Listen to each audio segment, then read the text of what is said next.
Hello students, welcome to Kautilya IAS. आता आपण जी हिस्ट्रीची batch सुरू केलेली आहे त्यातला नेक्स्ट चॅप्टर किंवा नेक्स्ट पर्व जे आपण म्हणतो ते आपण सुरू करणार आहोत. मागील जर आपण लेक्चरमध्ये तुम्हाला थोडं रिकॉल करण्यासाठी सांगते. मागील लेक्चरमध्ये आपण सुरुवात केलेली प्रागैतिहासिक कालखंडापासून. त्याच्यात आपण वेगवेगळे कालखंड बघितले. त्याच्यानंतर आपण जे फर्स्ट अर्बन सिव्हिलायझेशन ज्याला म्हणतो आपल्या इतिहासात, भारताच्या इतिहासात, ते हडप्पन सिव्हिलायझेशनची माहिती आपण घेतली. त्याच्यानंतर आपण पोस्ट वैदिक पिरियड किंवा वैदिक पिरियड किंवा पोस्ट वैदिक पिरियड त्याची माहिती घेतली. त्याच्यानंतर आता आपण नेक्स्ट चॅप्टर ह्या केला की आपण बुद्धिझमची माहिती घेतली. त्यानंतर आपण जैनिझमची माहिती घेतली की वेगवेगळ्या धर्माचे उत्तर वैदिक काळात ज्या पद्धतीने समाजात विषमता होती किंवा असमानता होती, समाजात जी विषमताची जी दरी खूप वाढत चाललेली, अस्पृश्यता जी वाढत चाललेली, कर्मकांड खूप वाढत चाललेले, बरोबर. त्याला कुठेतरी आळा बसण्यासाठी किंवा त्याचा विरोध करण्यासाठी बरेच धर्म आपल्या जे भारतीय इतिहासात त्याचा म्हणजे उगमाला आले किंवा त्याचं ओरिजिन तिथे झालं, बरोबर. पोस्ट वैदिक काळ जसं आपण म्हणतो उत्तर वैदिक काळात, बरोबर.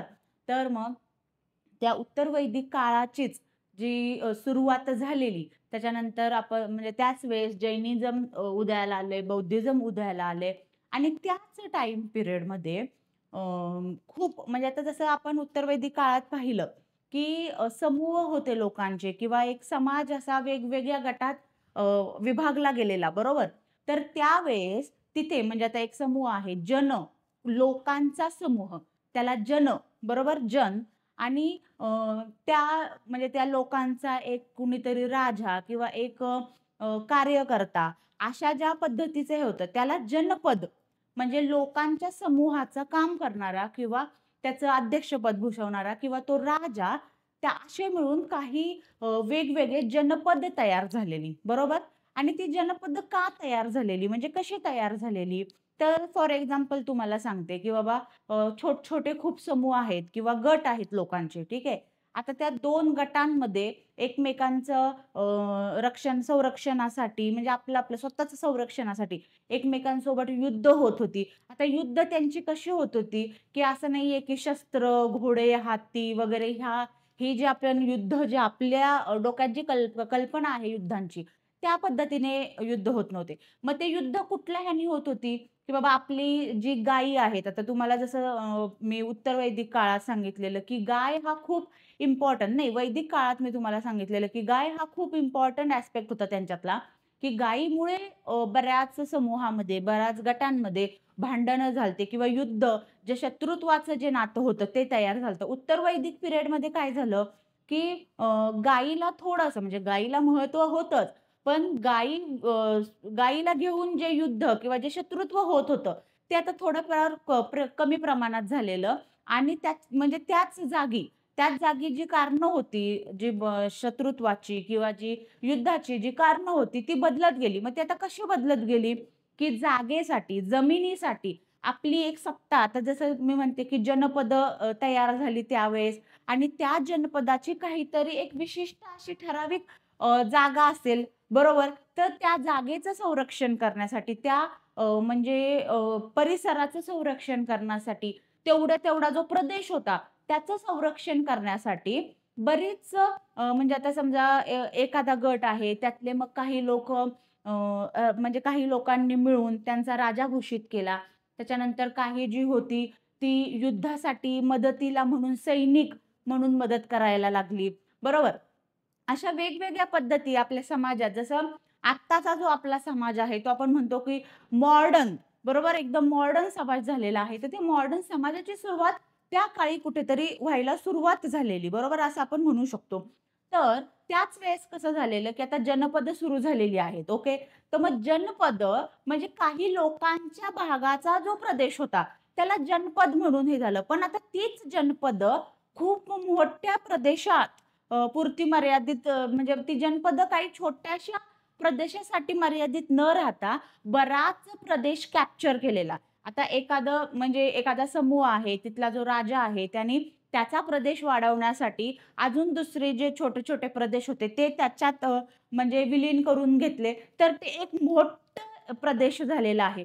तर अशा प्रदेशांची म्हणजे अशी जी होते, जी जनपद होती बरोबर? त्या जनपदाचा उल्लेख म्हणजे उत्तर वैदिक काळाच्या नंतर उत्तरार्धात ठीक आहे. तर त्या जनपदांचंच स्वरूप हे महाजनपदांनी घेतलं. आता ते मी तुम्हाला सांगितलं, की छोट्या समूहासाठी जनपद होता मर्यादित होता. पण काही जनपदांचं मिळून एक मोठं म्हणजे एक प्रदेश तयार झाला आणि त्या प्रदेशाला महाजनपद असं आपण इतिहासकारांनी नाव दिलं आणि आपल्या उत्तर वैदिक काळाच्या जर उत्तरार्धाच्या म्हणजे संपत आलेला जो उत्तर वैदिक काळ, त्या ह्याच्यात जर तुम्ही पाहिलं, तर अशी 16 प्रकारची महाजनपदं आपल्या इतिहासात त्याचा उल्लेख केलेला आहे, बरोबर? तर आता आपण त्यांची थोडी माहिती घेणार आहोत. मगध साम्राज्य, ओके. आता मगध हे नाव आपल्या इतिहासात खूप जास्त प्रसिद्ध आहे, प्रज्वलित झालेलं आहे, बरोबर?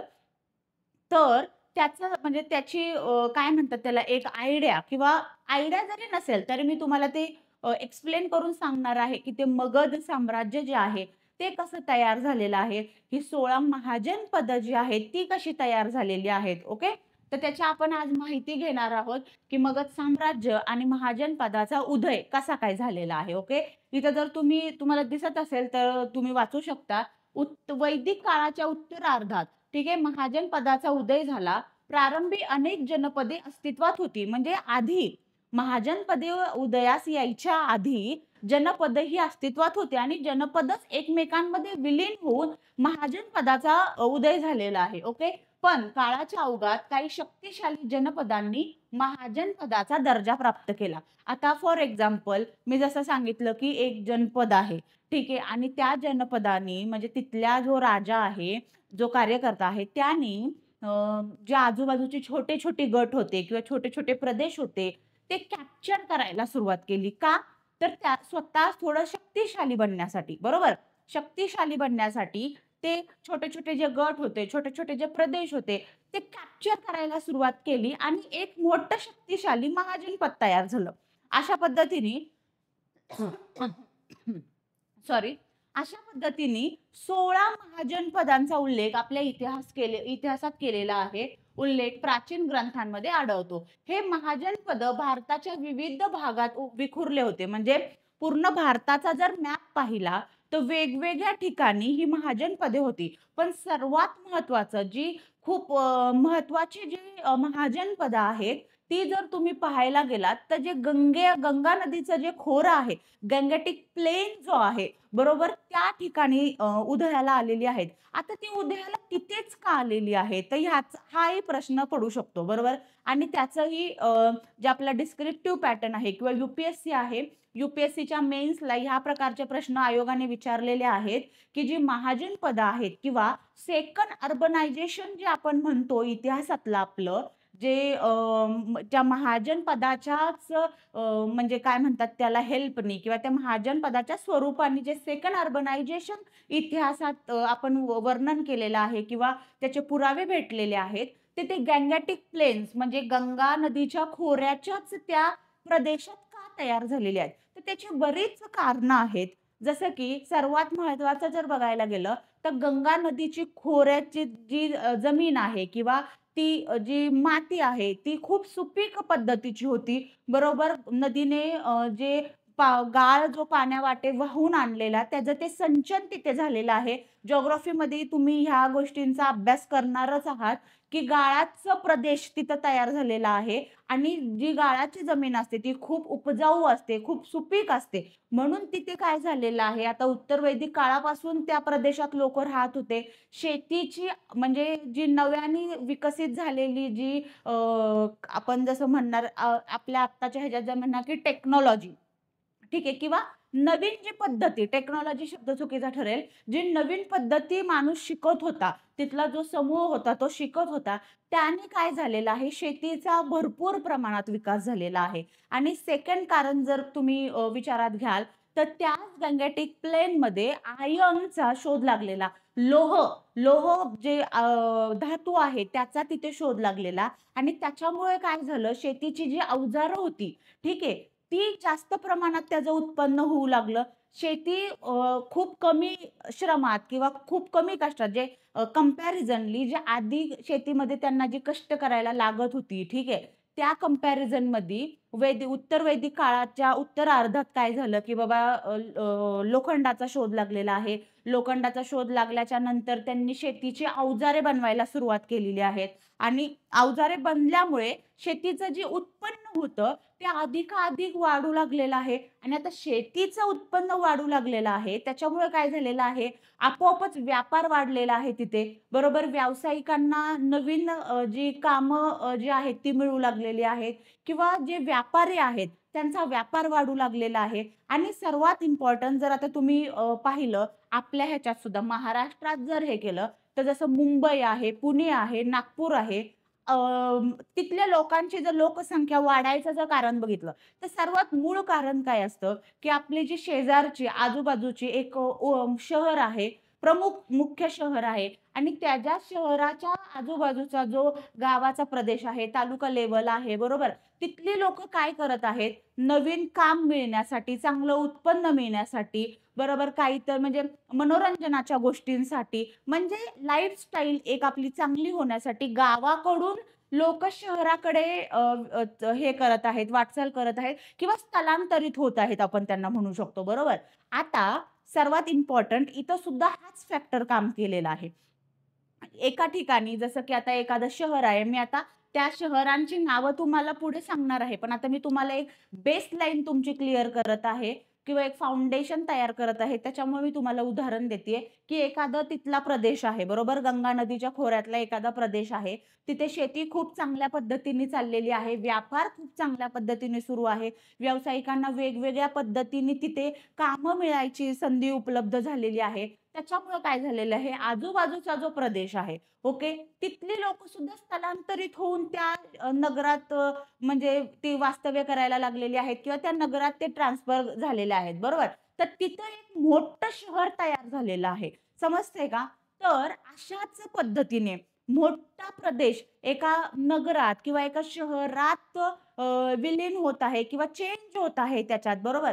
आणि त्या नगराचं किंवा त्या शहराचं, त्या प्रदेशाचं एक म्हणजे एक जबाबदारी किंवा एक काय म्हणणार त्यांना की प्रशासन चालवायची जी एक जबाबदारी आहे, तो तिथल्या मग एका ठराविक जो अनुभव म्हणजे काय म्हणतात त्याला, त्याच्यात तितका पोटेन्शियल आहे किंवा तिथले जे समूहातले, त्या समूहातली जी लोकं आहेत, त्या जनातली जी लोकं आहेत, त्यांनी सगळ्यांनी मिळून एक असा राजा किंवा एक असं व्यक्तिमत्व आपल्यासाठी म्हणजे हे केलेलं आहे, की जो शहराचं जे प्रशासन आहे, न्याय व्यवस्था आहे, तो एकदम योग्य पद्धतीने हाताळेल. असं एक व्यक्तिमत्व त्यांनी तिथं आपला लीडर म्हणून त्याला चूज केलेला आहे. ओके. आणि ह्याच ज्या एका पद्धतीने तिथला राजा किंवा तिथलं साम्राज्य उदयाला यायची ही कारणं झालेली आहेत. आणि ह्याच कारणांमुळे खूप बलाढ्य, खूप मोठ्या पद्धतीने सैन्य असलेलं असं एखादं प्रदेश किंवा असं एखादं राज्य स्थापन व्हायची ती कारणं आहेत किंवा अशा पद्धतीने ते राज्य स्थापन झालेलं आहे. बरोबर? जसं आता इथं मी हे करेल, की 16 महाजनपदाचा उल्लेख प्राचीन ग्रंथांमध्ये केलेला आहे. महाजनपदं भारताच्या विविध भागात विखुरलेली होती आणि त्यामधली काही जी मुख्य, प्रमुख जी महाजनपदं आहेत, ती आहेत मगध, कोशल, वत्स्य, अवंती, वज्जी, कुरु, पांचाळ, मत्स्य, अंग आणि गांधार. आता ह्यातली बरीचशी नावं तुमच्या थोडीशी फॅमिलियर असतील किंवा थोडीशी ओळखीची, की कुठे-कुठेतरी आपण ही वाचलेली आहेत किंवा ऐकलेली आहेत. त्यातलं मगध हे जे आहे, ते तुम्ही कुठेतरी वाचलेलं असणार आहे किंवा कुठेतरी ऐकलेलं असणार आहे. दुसरं गांधार, हे पण एक नाव तुम्ही बऱ्याच वेळा वाचलेलं असणार आहे किंवा कुठेतरी लक्षात आलेलं असणार आहे. कुरु आणि पांचाळ ह्याचा जर तुम्हाला तुम्ही ही सीरीज जर एकदम कंटिन्यू करत आहात, तर तुम्हाला समजेल की वैदिक काळापासून कुरु आणि पांचाळ ह्या प्रदेशाचा उल्लेख आपण करत आहोत किंवा इतिहासात त्याचा उल्लेख आहे. बरोबर? कुरु, पांचाळ, अंग हे जे आहेत ह्यांचा उल्लेख आपण वैदिक काळात सुद्धा केलता, उत्तर वैदिक काळात सुद्धा केलेला आहे आणि त्यानंतर आपण बुद्धिझम, जैनिझममध्येही त्याचा कुठे ना कुठेतरी काहीतरी पुरावे बघितलेले आहेत आणि त्याच्यानंतर आता आपण हे जे मगध आणि महाजन पद बघत आहोत, तिथेही त्याचा उल्लेख 100% आहे. ठीक आहे. आता जसं मी तुम्हाला सांगितलं, की मगध साम्राज्याच्या उदयाची काहीतरी कारणं आहेत. ठीक आहे. तर ती आपण आता थोडं बघणार आहोत. मगध हे सर्वात प्रभावी बलाढ्य महाजन पद म्हणून त्याची ओळख आहे. का? तर तिथला प्रदेश खूप मोठा होता.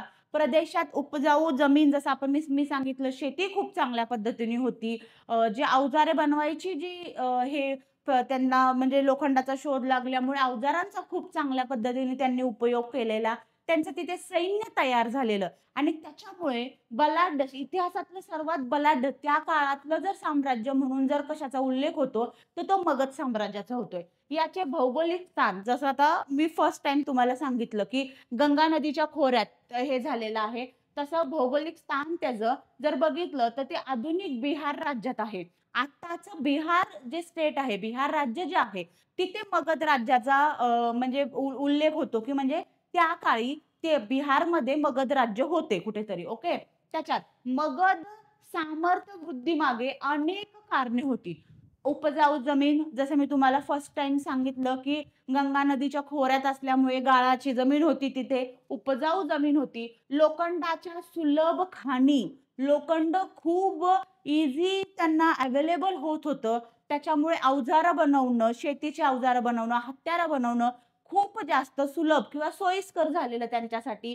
गंगा नदीच्या खोऱ्यामुळे जलमार्गाची सोय समजतंय. गंगा नदी असल्यामुळे जलमार्ग ही खूप जास्त सुलभ त्यांच्या त्यावेळेस चालू होतं आणि कुशल आणि विस्तारवादी राज्ये म्हणजे मगध साम्राज्यात जे राजे तयार होऊन गेले, ज्यांनी कार्य केलंय तिथं, ज्यांनी तिथली सत्ता चालवलेली आहे, ते खूप म्हणजे इतिहासात जर बघायला गेलं तर त्यांचं खूप महत्त्वाचं काम आहे किंवा खूप महत्त्वाच्या जे विचारसरणी किंवा खूप महत्त्वाची कार्य त्यांनी त्यांच्या कारकिर्दीत केलेली आहेत. बरोबर? तर ते एक खूप महत्त्वाचं कारण होऊ शकतं, की मगध साम्राज्य इतकं मोठं आणि इतिहासात एवढं फेमस व्हायचे कारण. ठीक आहे. आता तसंच जसं मी तुम्हाला म्हटलं, की महत्त्वाचे राजे होऊन गेले.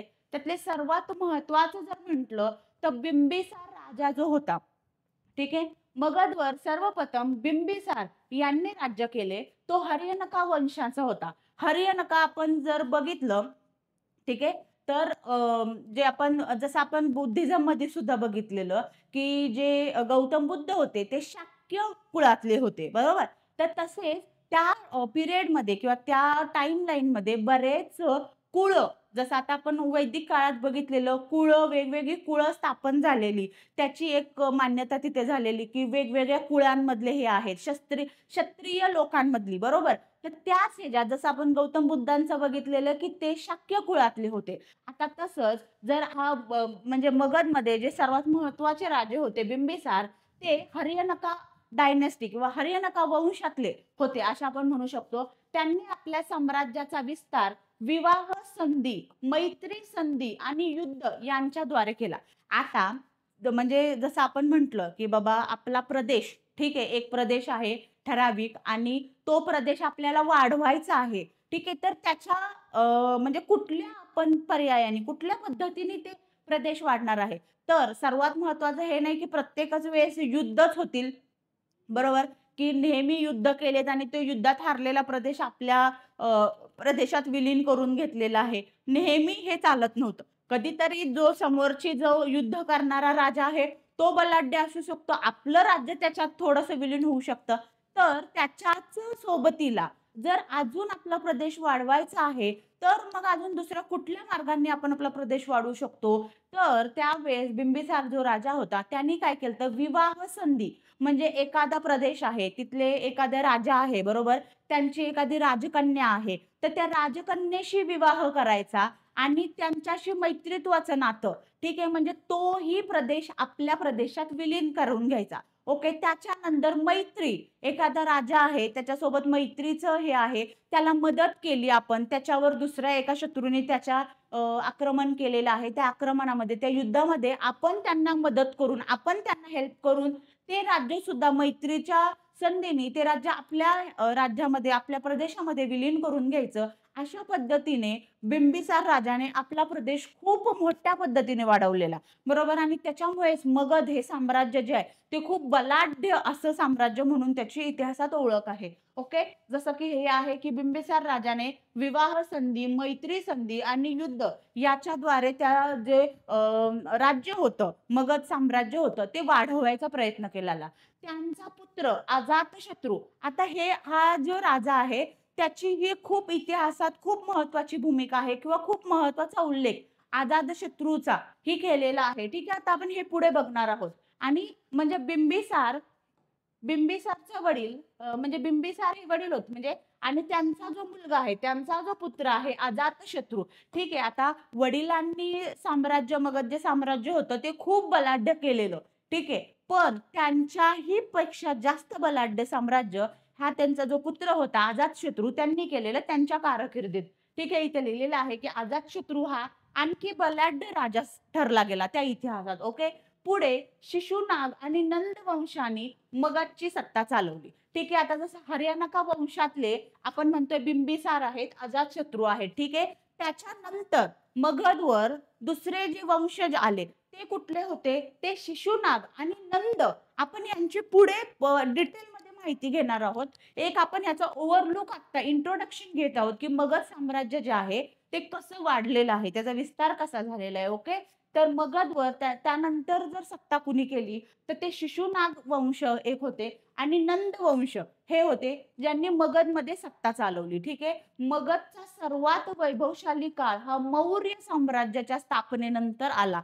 आता तुम्हाला मौर्य हे शब्द, हा तर नाव किंवा हे जे मौर्य हे नाव आहे ते खूप जास्त फॅमिलियर असेल किंवा खूप चांगली ओळख असेल. चंद्रगुप्त मौर्य हे प्रत्येकालाच माहिती आहे. ओके. आपल्या इतिहासातलं खूप फेमस असं नाव आहे किंवा खूप फेमस असा कालखंड आहे तो, की ज्यावेळेस आपल्या इतिहासात किंवा आपल्या भारतीय जो उपखंड आहे त्याला खूप मोठी त्याची प्रगती म्हणू शकतो किंवा विस्तार जो म्हणू शकतो तो खूप मोठ्या प्रमाणात झालेला होता त्या कालखंडात.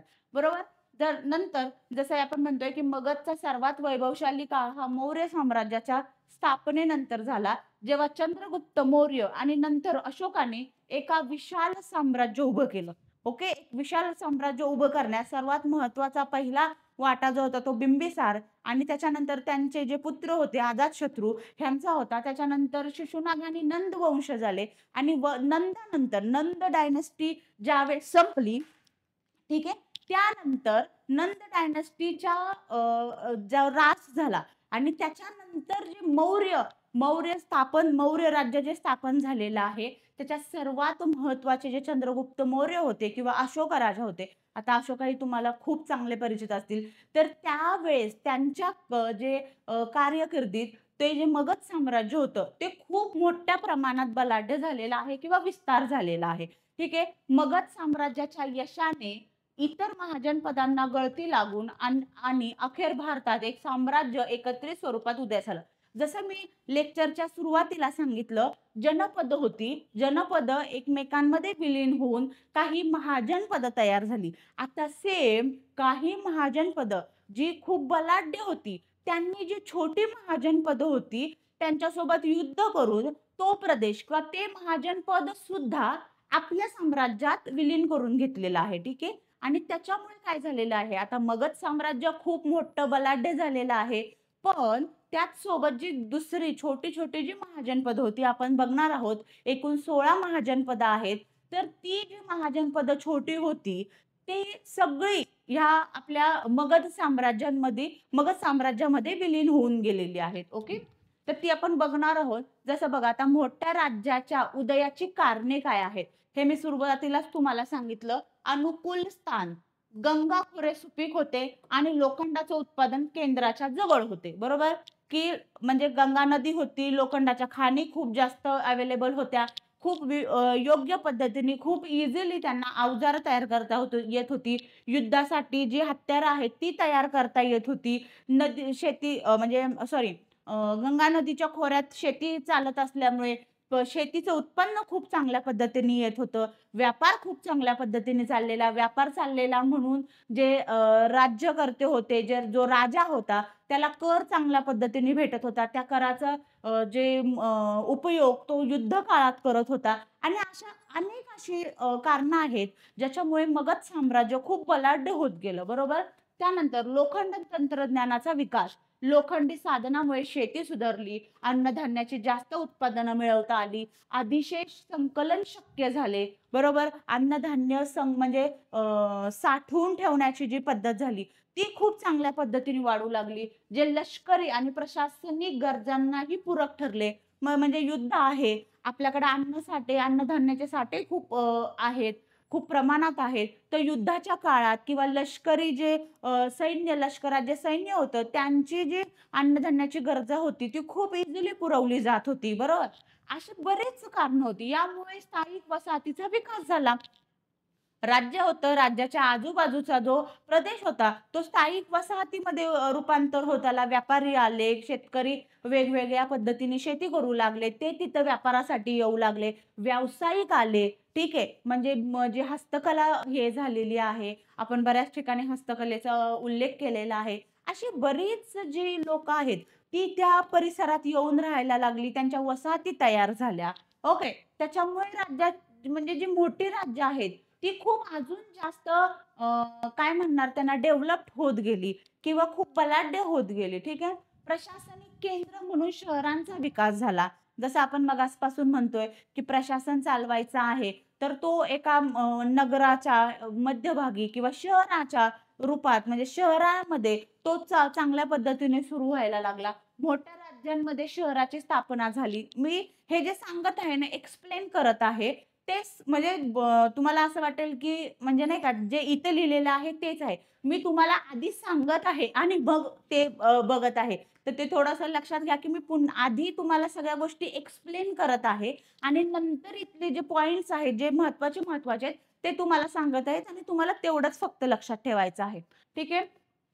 जसं मोठ्या राज्यांमध्ये शहराची स्थापना झाली, जी प्रशासनाची केंद्र बनली. म्हणजे फॉर एक्झाम्पल एकदम सिंपल लँग्वेजमध्ये बोलायचं झालं, तर प्रशासनाची केंद्र झाली आणि त्यालाच नंतर राजधानी म्हणून नाव देण्यात आली. ठीक आहे.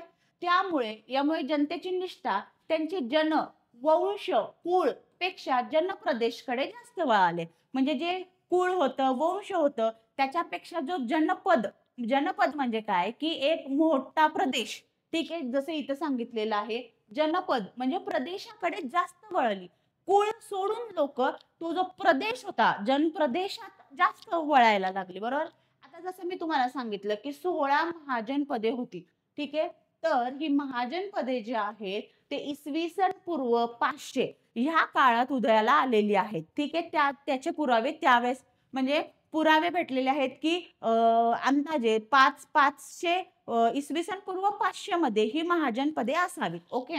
आता सर्वात महत्त्वाचं, हे मी तुम्हाला एक मॅप सांगितलेला आहे. पहिले मी तुम्हाला महाजनपदं सांगते आणि त्याच्यानंतर मी तुम्हाला हे सांगते, की ती महाजनपदं मॅपवर कुठल्या-कुठल्या ठिकाणी आहेत. कारण मॅपिंगमध्ये हा प्रश्न विचारला जातो आपल्याला बऱ्याच वेळा आणि असाही प्रश्न विचारला जातो, की जी महाजनपदं आहेत, त्यांची राजधानी आत्ताचं मॉडर्न हे जे आहे, त्या आत्ताच्या कुठल्या स्टेटमध्ये आहे किंवा कुठल्या शहरामध्ये आहे. बरोबर? अशा 2 प्रकारचे प्रश्न विचारले जातात.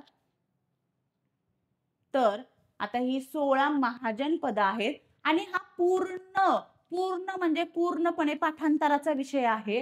त्याच्यामुळे जर तुम्हाला वाटत असेल तर जी पी-पी-टी आहे त्याचे थोडेफार स्क्रीनशॉट घेत चला. म्हणजे मी थोडी साइडला होत जाईल. तुम्ही थोडे स्क्रीनशॉट घेत चला त्याचे किंवा मी सर्वात इम्पोर्टंट हे सांगितले स्क्रीनशॉटपेक्षाही माझा स्वतःचा म्हणजे एक असा विचार आहे, की स्क्रीनशॉट घेण्यापेक्षा स्क्रीनशॉट तुम्ही घ्या.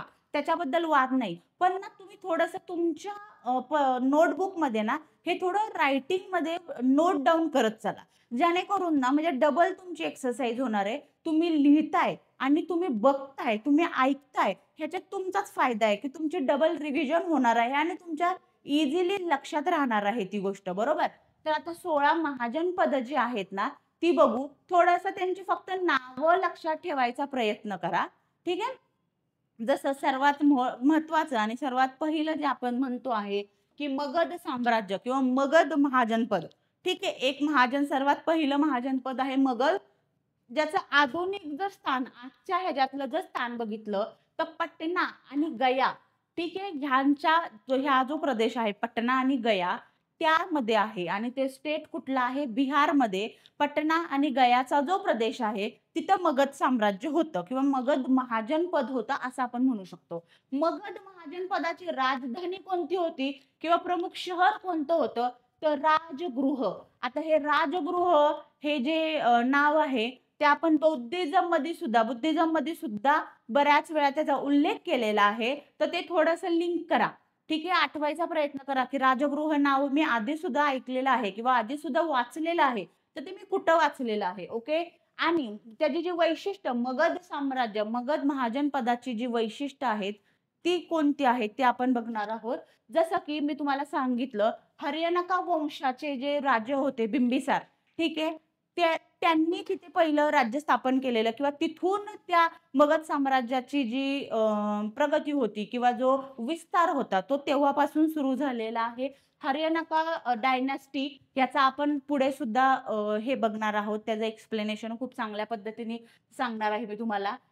हर्यनका वंशाचे बिंबिसार राजा मगधमध्ये सर्वात मगध हे जे महाजनपद होतं ते सर्वात बलाढ्य बनवायचं जो महत्त्वाचा रोल होता किंवा महत्त्वाची जी भूमिका होती ती त्या हर्यनका वंशमधले जे बिंबिसार राजा होते किंवा अजातशत्रू जे आपण म्हणतो त्यांनी खूप महत्त्वाची भूमिका त्याच्यात हे केलेली आहे. तर आता ना तुम्हाला आयोग असाही प्रश्न विचारू शकतो जोड्या लावामध्ये. ठीक आहे, की मगध साम्राज्य आहे आणि मगध महाजनपद आहे किंवा तर मग त्यातले जे महत्त्वाचे राजे आहेत, जोड्या लावामध्ये तो प्रश्न विचारू शकतात किंवा एक म्हणजे महाजनपद एका साइडला महाजनपद देऊ शकतात आणि त्याचे ऑप्शन म्हणून त्याच्या ज्या राजधानी आहेत किंवा आधुनिक आत्ताचे जे प्लेसेस आहेत, त्यांची नावं देऊ शकतात. त्याच्यात तुम्ही कन्फ्यूज व्हायचं नाहीये. तर हा जो चार्ट आहे ना, तो तुम्ही 100% म्हणजे लक्षातच ठेवा, की राजधानी कुठली आहे, आधुनिक स्थान कोणतं आहे, महत्त्वाचे राजे किंवा महत्त्वाची जी डायनॅस्टी तिथं होती,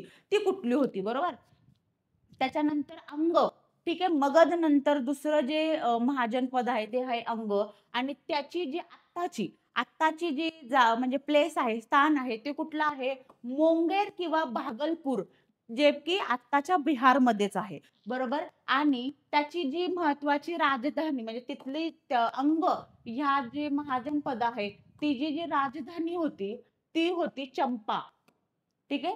चंपा ही राजधानी होती आणि त्याचं जर वैशिष्ट्य बघितलं, जे अंग हे जे महाजनपद आहे, त्याचं जर वैशिष्ट्य बघितलं, तर ते काय होतं, की व्यापारी केंद्र जसं आपण म्हटलं, व्यवसाय खूप वाढू लागले, व्यापार खूप वाढू लागले. त्या व्यापाराचं एक केंद्र म्हणून अंग हे महाजनपद होतं आणि त्याची जी राजधानी होती ती चंपा होती. ठीक आहे. आणि सुवर्णभूमी दक्षिण आशिया येथे व्यापार केला जात होता. म्हणजे व्यापारी केंद्र होतं. ठीक आहे. तिला सुवर्णभूमी असंही म्हटलं जात होतं आणि त्या ठिकाणावरून म्हणजे जे अंग हे महाजनपद आहे किंवा जे चंपा ही राजधानी आहे, त्या ठिकाणावरून दक्षिण आशियामध्ये व्यापार खूप मोठ्या प्रमाणात चालत होता त्या त्या काळात, त्या टाईम पिरियडला. ठीक आहे.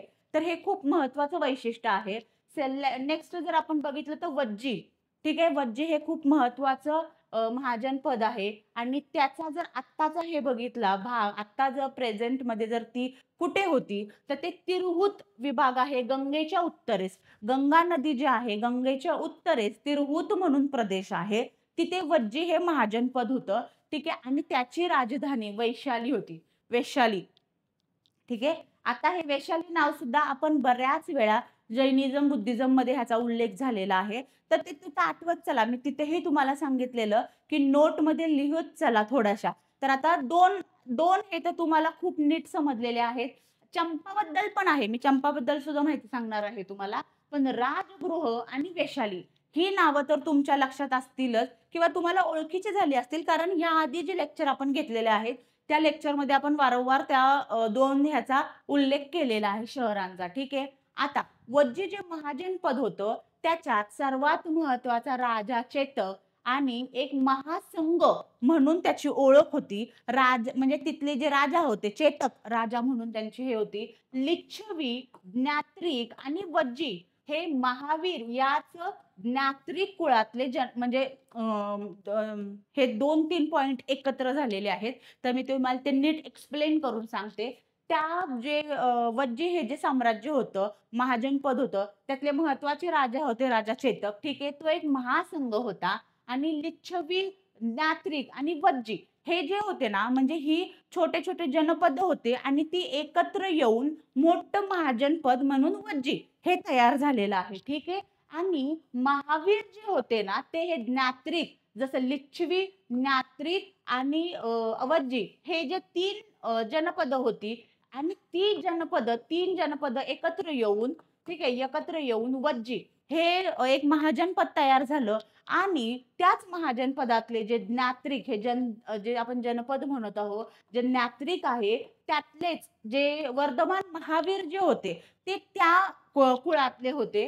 ठीक आहे. हे जे ज्ञात्रिक कुळातले. आता तुम्हाला असा प्रश्न विचारू शकतात, की वज्जी कुळातले वर्धमान महावीर होते किंवा ज्ञात्रिक कुळातले वर्धमान महावीर होते, बरोबर? तर ना तिथं कन्फ्यूज करण्यासाठी तुम्हाला ही सिमिलर थोडेसे ऑप्शन देणार आहेत. तर जिथं आपण जे वाचलेलं आहे किंवा जे आपल्याला एक 90% आणि एक 100% जे माहिती आहे बाबा किंवा 50-50% आहे. तर ज्यावेळेस आपण हे आता पाठांतर करत आहोत किंवा रिवाईज करत आहोत ना, त्यावेळेस हे असे जे फॅक्ट्स असतात, जी महत्त्वाची जी नावं असतात, ती थोडी ट्रिकनी लक्षात ठेवत चला. आता त्या ट्रिक कशा यूज करायच्या किंवा कुठल्या ट्रिक कुठे यूज करायच्या हेही मी तुम्हाला सांगणार आहे. बरोबर? पण आता थोडंसं लक्षात करा किंवा हायलाइट करून घेत चला. लिहून जे तुम्ही नोट डाउन करताय त्याला हायलाइट करा, की महावीर जे होते, वर्धमान महावीर ते ज्ञात्रिक कुळातले होते. त्यांचा जन्म ते ज्ञात्रिक कुळात झालेला. आता नेक्स्ट आहेत मल्ल. ठीक आहे. मल्ल. आता हे मल्ल सुद्धा खूप महत्वाचं महाजनपद आहे. गंगा काठचा उत्तर प्रदेश मधला भाग आहे. ठीक आहे. आत्ताचं जे उत्तर प्रदेश आहे, तो जो गंगा काठचा, गंगा नदी जिथून उत्तर प्रदेश मधून जाते, तो जो प्रदेश आहे गंगा काठचा, तिथं मल्ल हे महाजनपद होतं. कुशीनारा आणि पावा ही त्यांची राजधानी होती. ठीक आहे. आणि बुद्धांनी पावामध्ये अंतिम भोजन घेतले व कुशीनारामध्ये त्यांचा महापरिनिर्वाण म्हणजे त्यांचं निधन, त्यांचा मृत्यू तिथे झालेला आहे. ठीक आहे. तर आता हे जी अशी वैशिष्ट्य आहेत ना, ती थोडंसं लक्षात ठेवत चला. ठीक आहे. जेणेकरून ना जर काही लिंक लावायच्या असतील बरोबर वेगवेगळ्या महाजनपदामध्ये जर कन्फ्यूज होणार असेल, तर तिथे थोड्याशा तुमच्या लिंक लागायला मदत होईल. ठीक आहे. जसं मल्ल ठीक आहे. मल्ल गंगा काठचा उत्तर प्रदेश मधला आत्ताचा उत्तर प्रदेश मधला भाग आहे, महाजनपद आहे. कुशीनारा आणि पावा ही त्यांची राजधानी होती आणि बुद्धांनी पावामध्ये असं म्हणजे हे आता लिहिलेले आहेत. ठीक आहे. ह्या कथांमध्ये, पुराणांमध्ये लिहिलेले आहेत. ते वैशिष्ट्य आहेत बरोबर त्याची. बुद्धांनी पावामध्ये म्हणतात, की अंतिम भोजन घेतलेलं आणि कुशीनारामध्ये त्यांचं निधन झालेलं आहे. महापरिनिर्वाण त्यांचं तिथे झालेलं आहे. आता काशी हे तर खूप इम्पॉर्टंट आहे आणि काशी हे सगळ्यांना माहिती आहे, सगळ्यांना ज्ञात आहे. बरोबर? काशी आत्ताचा वाराणसी जो उत्तर प्रदेश मधला भाग आहे. तुमच्या जर लक्षात येत असेल थोडंसं, तर ही सगळी जी महाजनपदं आहेत ना, त्यातली जास्तीत जास्त महाजनपदं ही गंगा नदीच्या हे किनाऱ्यावर जसं की आजचा उत्तर प्रदेश आणि बिहार ह्या प्रदेशांमध्ये आहेत. ठीक आहे.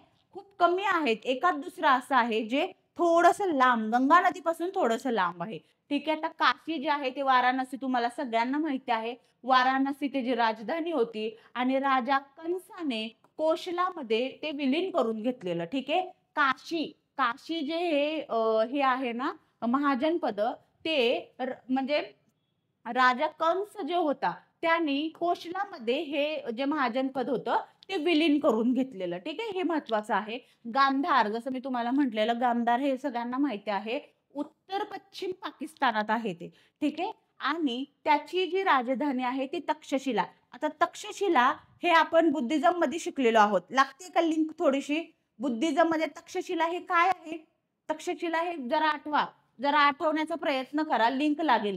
गांधार उत्तर पश्चिम जे पाकिस्तानातला भाग आहे तो आहे, त्याची राजधानी तक्षशिला होती आणि व्यापार व शिक्षण केंद्र, आता ह्याच्यावरून तरी तुम्हाला लक्षात येत असेल, ठीक आहे. ह्याच्यावरून थोडंसं आठवलं असेल की शिक्षण केंद्र तक्षशिला ही एक युनिव्हर्सिटी स्थापन झालेली, समजतंय. व्यापार आणि शिक्षण केंद्र दारायस, ठीक आहे, हा पर्शियन सम्राट जो होता ना, याने ते जिंकलेलं होतं, ठीक आहे. त्याच्यावर आक्रमण केलेलं, ठीक आहे, दारायस यांनी. आता ह्याचे प्रोनाउन्सिएशन वेगवेगळे आहे. इंग्लिशमध्ये जर थोडंसं हे करायला गेलं तर वेगळं प्रोनाउन्सिएशन होते, मराठीत केलं तर वेगळं होते, हिंदीमध्ये केलं तर वेगळं होते. तर ते थोडंसं लक्षात घेत चला, प्रोनाउन्सिएशन थोडेफार वेगळे होऊ शकतात, ठीक आहे. दारायस जो आहे तो पर्शियन सम्राट होता आणि त्यांनी त्याच्यावर आक्रमण करून ते जिंकलेलं होतं. कोशल, ठीक आहे कोशल एक महाजनपद आहे जे पूर्व उत्तर प्रदेश, अयोध्या, ठीक आहे. अयोध्या हे सगळ्यांना माहिती आहे, शरयू नदीच्या काठावर आहे आणि तिथं जे महाजनपद त्यावेळेस काम करत होतं किंवा जे होतं उपलब्ध होतं ते कोशल नावाचं होतं आणि त्याची जी राजधानी होती ती श्रावस्ती उत्तर आणि कुशावती दक्षिण. म्हणजे जर असं समजा हे अशा प्रदेशात जर हा कोशल हे होतं मग काय म्हणतात कोशल महाजनपद होतं, तर त्याची उत्तरेची जी राजधानी होती ती श्रावस्ती होती आणि जी दक्षिणेची होती ती कुशावती होती, ठीक आहे. म्हणजे अशा 2 राजधानीमध्ये ते महाजनपद विभागलेलं होतं, ठीक आहे. आणि राजा प्रसेनजित जो आहे, जे बुद्धांचे समकालीन होते, गौतम बुद्धांचे जे कंटेम्पररी होते, राजा प्रसेनजित, ठीक आहे. बौद्ध पौराणिक कथांमध्ये राजा प्रसेनजितचा बऱ्याच ठिकाणी उल्लेख झालेला आहे, ठीक आहे. तर राजा प्रसेनजित जे आहेत ते बौद्ध समकालीन होते आणि लुंबिनी शाक्य गणराज्याचा एक भाग होता, ठीक आहे. म्हणजे तुम्हाला समजते का, हे कोशल जो मगध जे हे आहे महाजनपद आहे त्याचे उत्तर प्रदेश अयोध्यामध्ये त्याचे आत्ताचं स्थान आहे. श्रावस्ती आणि कुशावती हे त्याच्या राजधानी होत्या आणि त्या कोशल ह्या जे महाजनपद आहे त्याचं वैशिष्ट्य काय होतं की तिथे राजा प्रसेनजित होता, जो की बुद्धांचा समकालीन म्हणजे बुद्धांचे कंटेम्पररी होते राजा प्रसेनजित आणि लुंबिनी हे शाक्य राज्याचा एक भाग होता, ठीक आहे. म्हणजे समजते का, शाक्य कुळ जसं आपण म्हणलं गौतम बुद्ध हे शाक्य कुळीन होते, बरोबर, शाक्य कुळातले होते. तर तो लुंबिनी हा जो एक भाग होता शाक्य कुळातला तो सुद्धा ह्या कोशल या महाजनपदाचा एक भाग होता, बरोबर. त्याच्यानंतर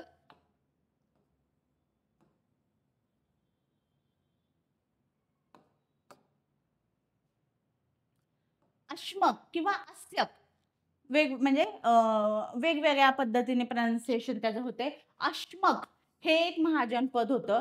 गोदावरी व मंजिरा जी नदी आहे, नदी दरम्यान तेलंगणा. आता हे जसं मी तुम्हाला म्हटलं, काही महाजनपदं खूप मोठी होती आणि खूप महत्त्वाची होती, ठीक आहे. त्याच्यावर बऱ्याचदा रिपीटेडली प्रश्न विचारलेले आहेत. पण ही जी दुसरी जी छोटे-छोटे जे महाजनपदं आहेत, ती सुद्धा लक्षात घेणं तेवढीच इम्पोर्टंट आहेत. कारण उद्या उठून आयोग त्यावरही प्रश्न विचारू शकतो. याआधीही काही महाजनपदावर बऱ्याच जी मोठी नसून सुद्धा इम्पॉर्टंट आहे त्याच्यावर प्रश्न आयोगाने विचारलेले आहेत, ठीक आहे. आता अश्मक हे महाजनपद आपण बघत आहोत, जे गोदावरी आणि मंजिरा जी नदी आहे त्याच्या दरम्यानचा आहे. आजच्या तेलंगणामध्ये तो भाग येतो आणि त्याची जी राजधानी होती ती पाटली, आधुनिक बोधन, निजामाबाद जे आहे, ठीक आहे. आजचं जे तेलंगणा, हैदराबाद तेलंगणाच्या इथलं जे निजामाबाद जे शहर आहे किंवा जे प्लेस आहे, स्थान आहे, तिथं त्याची राजधानी होती आणि तेव्हा त्याचं नाव पाटली असं होतं, ठीक आहे. आता ते जर त्याचं वैशिष्ट्य काय आहे महाजनपदाचं ते बघायला गेलं तर विंध्य पर्वताच्या दक्षिणेला असलेलं एकमेव महाजनपद होतं. आता विंध्य पर्वत कुठे येत आहे समजतोय का? जो आपला जर ह्याचा भारताचा जर मॅप पाहिला आपण तर विंध्य पर्वताच्या दक्षिणेला असलेलं एकमेव महाजनपद आहे. आता मी तुम्हाला मॅप मध्ये ज्यावेळेस दाखवणार आहे ना त्यावेळेस तुम्हाला ते नीट कळेल, ठीक आहे. त्याच्यानंतर चेती किंवा चेदी, ठीक आहे, चेती किंवा चेदी असंही म्हणू शकता. ते पूर्व बुंदेलखंड, आता बुंदेलखंड कुठं आहे? पूर्व बुंदेलखंड, ठीक आहे. आत्ताचं बुंदेलखंड आणि शक्तिमती हे त्याची राजधानी होती आणि त्याचं जे महत्व होतं ते हे होतं राजा शिशुपाल आणि कृष्णाचा म्हणजे राजा जो शिशुपाल होता जो कृष्णाचा शत्रू होता, तो या महाजनपदातला होता. ठीक आहे. त्या महाजनपदावर म्हणजे त्या त्या तिथल्या प्रदेशावर हा जो राजा शिशुपाल होता, त्याचं साम्राज्य होतं असं म्हणू शकतो. तसं तुम्ही लक्षात ठेवा. ठीक आहे. नेक्स्ट आहे वत्स्य. वत्स्य हे काय आहे? यमुनेच्या काठी उत्तर प्रदेशमध्ये. आता जसं मी तुम्हाला सांगितलेलं उत्तर प्रदेश आणि बिहार ह्याच प्रदेशात जास्त महाजनपद आहेत. ते यमुनेच्या काठी वत्स्य हे महाजनपद होतं. कौशांबी, आता हे कौशांबी सुद्धा तुम्ही नाव ऐकलेलं असणार आहे. बरोबर आठवतंय का जरा? आठवायचा प्रयत्न करा. कौशांबी हे नाव कुठे ऐकलेले आपण, ठीक आहे? कौशांबी ही त्याची राजधानी होती आणि गंगा व यमुना संगमावर वस्त्र निर्मितीसाठी प्रसिद्ध होते. ठीक आहे? म्हणजे वत्स्य हे महाजनपद होतं. ते महाजनपद जे आहे ते कशासाठी फेमस होतं किंवा त्याचं वैशिष्ट्य काय आहे? तर गंगा आणि यमुनाचा जो संगम आहे, ठीक आहे? त्या संगमावर वस्त्र निर्मिती त्या काळातली जी काय म्हणतात त्याला वस्त्र निर्मितीचं जे सर्वात महत्त्वाचं जे ठिकाण होतं ते त्या वत्स्य या महाजनपदात होतं. दुसरं आहे कुरु. कुरु हा आपण क व वैदिक काळापासून शब्द म्हणजे ते नाव आपल्या ओळखीचं झालेलं आहे. कुरु पश्चिम उत्तर प्रदेश. ठीक आहे. पश्चिम उत्तर प्रदेशमध्ये कुरु हे आहे आणि त्याची जी राजधानी आहे ते इंद्रप्रस्थ.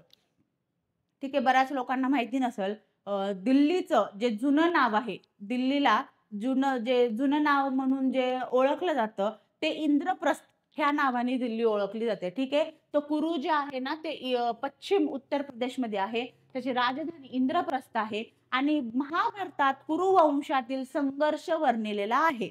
समजतंय का? कुरु म्हणजे कुरुक्षेत्र तो जो भाग आहे. ठीक आहे. वेस्टर्न उत्तर प्रदेशातला वेस्टर्न भाग आता तर ते आपण स्टेट डिवाइड झालेले आहेत त्याच्यामुळे ते तुम्हाला तसं वाटत असेल. पण उत्तर प्रदेशातला जो वेस्टर्न भाग आहे त्या प्रदेशात ते महाजनपद होतं. इंद्रप्रस्थ म्हणजे दिल्लीचा जो प्रदेश आहे तो तिथे राजधानी होती आणि महाभारतात कुरु हे तुम्हाला तर माहिती आहे कुरुक्षेत्रमध्ये महाभारत झालेलं. तर त्याचाही तिथं महत्त्व आहे. ठीक आहे. आता नेक्स्ट आहे पांचाळ. ठीक आहे. नेक्स्ट महाजनपद आहे पांचाळ आणि ते आहे पश्चिम उत्तर प्रदेश. ठीक आहे. पश्चिम उत्तर प्रदेश अहिच्छत्र म्हणजे अहिच्छत्र ही त्याची म्हणजे राजधानी आहे. 2 राजधान्या आहेत आणि त्यातली पहिली ही जी आहे ती अहिच्छत्र राजधानी आहे आणि दक्षिणेला जी आहे ती कपिल्य ही राजधानी 2 राजधानी आहेत. ठीक आहे. आणि तिथलं काय आहे त्याचं महत्त्व काय आहे की उत्तम कापडासाठी प्रसिद्ध ते ठिकाण होतं आणि कन्नौज येथे ते स्थित आहे. ठीक आहे. राजा उदयन, ठीक आहे. राजा उदयन जे आहेत ते महत्त्वाचे राजा त्या पांचाळ ह्या महाजनपदातले होते. ठीक आहे. नेक्स्ट आहे मत्स्य. मत्स्य हे जयपूर, अलवार आणि भरतपूर आत्ताचे राजस्थान जे आहे तिथलं हे आहे. ठीक आहे. मत्स्य म्हणून आणि विराटनगर ही त्याची राजधानी होती आणि संस्थापक जे होते ते राजा विराट. आता हे तर तुमच्या नीट लक्षात राहिलं पाहिजे मत्स्य. ठीक आहे. राजधानी काय आहे ती म्हणजे आत्ताचं कुठलं राजस्थानचा प्रदेश आहे विराटनगर आणि संस्थापक राजा विराट होता आणि त्याच्यामुळेच राजधानीचं नाव विराटनगर होतं. ओके. त्याच्यानंतर शूरसेन हे एक महाजनपद आहे जिथं बज्र प्रदेश उत्तर प्रदेश मधलाच भाग आहे तो. मथुरा त्याची राजधानी होती आणि राजा अवंतीपूर बुद्धांचे जे शिष्य होते आणि ते यमुनेच्या काठी होते. म्हणजे हे शूरसेन जे महाजनपद आहे ते उत्तर प्रदेश मधले ब्रिजवासी नाही म्हणत आपण श्रीकृष्णाला ब्रिजवासी. ठीक आहे. तर ते तसलं ब्रिज प्रदेश आहे. मथुरा त्याची राजधानी होती आणि राजा अवंतीपूर हे जे आहेत ते बुद्धांचे शिष्य होते आणि ते जे महाजनपद आहे ते यमुनेच्या काठी होते. ठीक आहे. अवंती एक आहे. मध्य मालवा जो एमपीचा भाग आपण म्हणू शकतो ना एमपी उत्तर प्रदेश. ठीक आहे. हा एमपीचा भाग जो आपण म्हणू शकतो अवंती जे आत्ताचा मध्य मालवा आहे त्याची राजधानी उज्जैन. ठीक आहे. उज्जैन तर तुम्हाला सगळ्यांना माहिती असेल आणि महिष्मती दक्षिण. ठीक आहे. तिथे त्याची राजधानी होती ती उज्जैन आणि महिष्मती. राजा प्रद्योत उदयनचा सासरा. ठीक आहे. आता उदयन राजा कुठे बघितलेला आपण इथे पांचाळ उत्तर प्रदेश अहिच्छत्र आणि कापिल्य इथं जो उदयन जो राजा होता त्याचा तो सासरा होता. म्हणजे तिथं जसं आपण आता मगाशी पण बोललो ना की मैत्री संधी, विवाह संधी, युद्ध संधी ह्याने त्यांची राज्य ते एकमेकांमध्ये विलीन करत होते. तर त्याच्यातलाच इथं भाग आहे उदयनचा. राजा उदयनचा सासरा होता राजा प्रद्योत. आणि उत्तर दक्षिण विभाग जो म्हणजे उत्तर दक्षिण हा उत्तरचा आणि दक्षिण मधला जो मिडल वाला भाग आहे तो त्या अवंती हा जे महाजनपद आहे त्याचं तिथे कॅप्चर होतं. कंबोज म्हणून एक आहे, राजौरी, ठीक आहे, हजरा काश्मीर, ठीक आहे. आपण आत्ताचं जर हे करत असेल तर पाकिस्तान, नॉर्थ वेस्ट जे पाकिस्तानचं हे आहे, ठीक आहे. राजौरी आणि हजरा, राजौरी आणि हजरा कुठे काश्मीरमध्ये, ठीक आहे. तर तो प्रदेश आहे आणि तिथलं जर तिथली त्याची जर राजधानी बघितली तर पूछ ही राजधानी आहे आणि उत्तम घोड्यांसाठी ते ठिकाण प्रसिद्ध होतं आणि उत्तर पथात ते सामील झालेलं, ठीक आहे. आता हे जे महाजनपद होती, ठीक आहे, ते मी तुम्हाला मॅप मध्ये थोडी सांगते की कुठल्या इथं हे होती, ठीक आहे. ओके. आता सर्वात पहिलं आपण जे बघितलेलं ते मगध, ठीक आहे. मगध राज्य आणि त्याची जी राजधानी होती ती राजगृह, ठीक आहे. आणि त्याच्यानंतरच अंग, ठीक आहे, त्याची राजधानी होती चंपा. त्याच्यानंतर होतं वज्जी, ठीक आहे, ज्याची राजधानी होती वैशाली. नंतर बघितलं मल्ल, ज्याची राजधानी होती कुशीनगर, ठीक आहे. नंतर दुसरं जे बघितलेलं काशी, ठीक आहे, त्याची राजधानी होती वाराणसी. कोसला बघितलेलं, ठीक आहे. आता हे ना सगळेजण दिसतात तुम्हाला, हे युपी बिहार मधला भाग आहे सगळा, आत्ताच्या युपी बिहार मधला भाग, ठीक आहे. कोसला त्याची राजधानी होती अयोध्या, ठीक आहे. त्याच्यानंतर वत्स जे आपण म्हणतोय त्याची होती कौशंबी, ठीक आहे. त्याच्यानंतर चेदी, ठीक आहे, त्याची होती सुक्तीमती, ठीक आहे.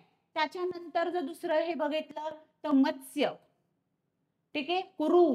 जसं मी तुम्हाला म्हटलं की आपल्या काय उत्तर पश्चिम साईडला जे होतं कुरु, हस्तिनापूर, ठीक आहे, पंचाळा, कुरुची काय होती इंद्रप्रस्थ, ठीक आहे. नंतर पंचाळा, ठीक आहे. त्याच्यानंतर हे जर आपण बघितलं अवंती, उज्जैनी, जे आपण उज्जैन जे पाहिलं, ठीक आहे. त्याच्यानंतर सर्वात नॉर्थला जे आपण सर्वात साऊथला जे आपण म्हणत होतो अस्मिका, ठीक आहे, ती एक म्हणजे आत्ताचं जे हैदराबाद तेलंगणाचा जो भाग आहे तो. तर हा मॅप थोडासा लक्षात ठेवा जेणेकरून तुम्हाला थोडं समजायला सोपं जाईल की सगळी जर जी महाजनपद जर तुम्ही बघितली तर ती सगळी ही उत्तर प्रदेश आणि बिहार जे गंगा नदीचं खोरं आहे त्या साईडला आहेत. एकमेव जे खाली होतं ते होतं हे अस्मका जे महाजनपद आहे ते.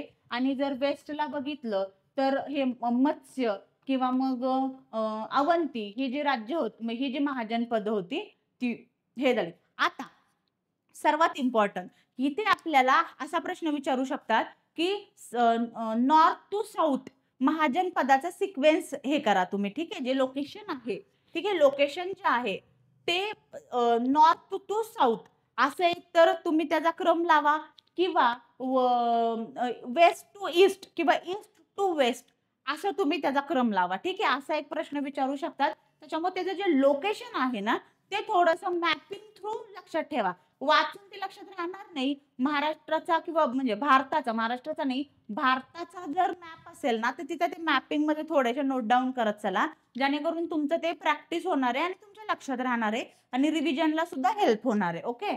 आता जर नेक्स्ट हे बघितलं तर मगध साम्राज्याचा उदय आणि विकास हा कसा झालेला आहे तो आपण बघणार आहोत, बरोबर. मगध साम्राज्य आपण बघितलेलं आहे, बलाढ्य आहे, खूप मोठं आहे. सर्वात जर महत्वाचं महाजनपदापैकी जर कुठलं महाजनपद होतं तर ते मगध होतं. ओके. आता जर महाजनपदाचा परिचय बघायचं गेलं तर परिचय काय आहे, मगध साम्राज्य हे दुसऱ्या नागरीकरणाच्या कालखंडातलं, जसं मी म्हणलं फर्स्ट अर्बनायझेशन कुठलं होतं, हडप्पा सिव्हिलायझेशन, बरोबर. आणि सेकंड जर आपण इतिहासातल्या लँग्वेज मध्ये किंवा इतिहासातल्या कालखंडात जर सेकंड अर्बनायझेशन जर कशाला म्हणत आहोत तर ते मगध साम्राज्याला म्हणत आहोत, बरोबर. इसवी सन पूर्व 6 ते 3 शतकात हे मगध साम्राज्य उदयाला आलेलं आहे. एक महान राज्य म्हणून त्याची ओळख आहे. हर्यनका, शिशुनाग आणि नंदा हे जे महाजनपद आहे मगध, तिथं 3 जे हे होते वंश होते त्यांनी त्यांचं कार्यकाळ तिथं हे केलेलं आहे. त्यातलं सर्वात महत्वाचे होते हर्यनका, दुसरे होते शिशुनाग आणि तिसरं होते नंदा. बरोबर. वंश या प्रदेशावर राज्य करत होते. कृषी, अधिशेष, हस्तकला आणि व्यापाराचा विकास आणि वाढती लोकसंख्या यामुळे गंगेच्या मैदानात शहरे विकसित झाली. आता हा हा पॉइंट तर मी तुम्हाला एक्सप्लेन करून सांगितलेला आहे, की कशी तिथं वसाहत निर्माण झालेली आहे किंवा शहरीकरण जे झालेलं आहे, ते कोणत्या कारणांमुळे किंवा कुठल्या पद्धतीने झालेलं आहे. ओके. हडप्पा संस्कृतीनंतरच्या या कालखंडाला भारतीय इतिहासातले दुसरे नागरीकरण म्हणतात. समजतंय का? फर्स्ट जसं मी तुम्हाला म्हणलं हरप्पा सिव्हिलायझेशन हे फर्स्ट सिव्हिलायझेशन होतं आपल्या इतिहासातल्या ह्याच्यात आणि सेकंड जर म्हणत असेल तर ते मगध साम्राज्य आहे. ओके. त्यात कन्फ्यूज व्हायचं नाहीये. आता मगध साम्राज्य जे आहे, ठीक आहे. आता मगध साम्राज्य कसं होतं, तिथे कुठले राजे होऊन गेले, वंश कुठले होऊन गेले, त्याची माहिती आहे. पण ती माहिती नक्की मिळाली कुठून? बरोबर? हा प्रश्नाचा पडला असेल, की इतिहासात समजलं ठीक आहे, एवढं खूप बलाढ्य राज्य होतं वगैरे, वगैरे सगळं समजलेलं आहे. इतके महान राजे तिथं होऊन गेले. पण त्याची माहिती मिळाली कुठून आपल्याला? तर ती माहिती, माहितीचे जे स्रोत आहेत, ते कुठले आहेत? वैदिक ग्रंथ आहेत. ठीक आहे. काही वैदिक ग्रंथ आहेत, जसं ब्राह्मण ग्रंथ जे म्हणू शकतो आपण, उपनिषद त्याच्यात अनेक जनपद आणि महाजनपदाचा उल्लेख झालेला आहे.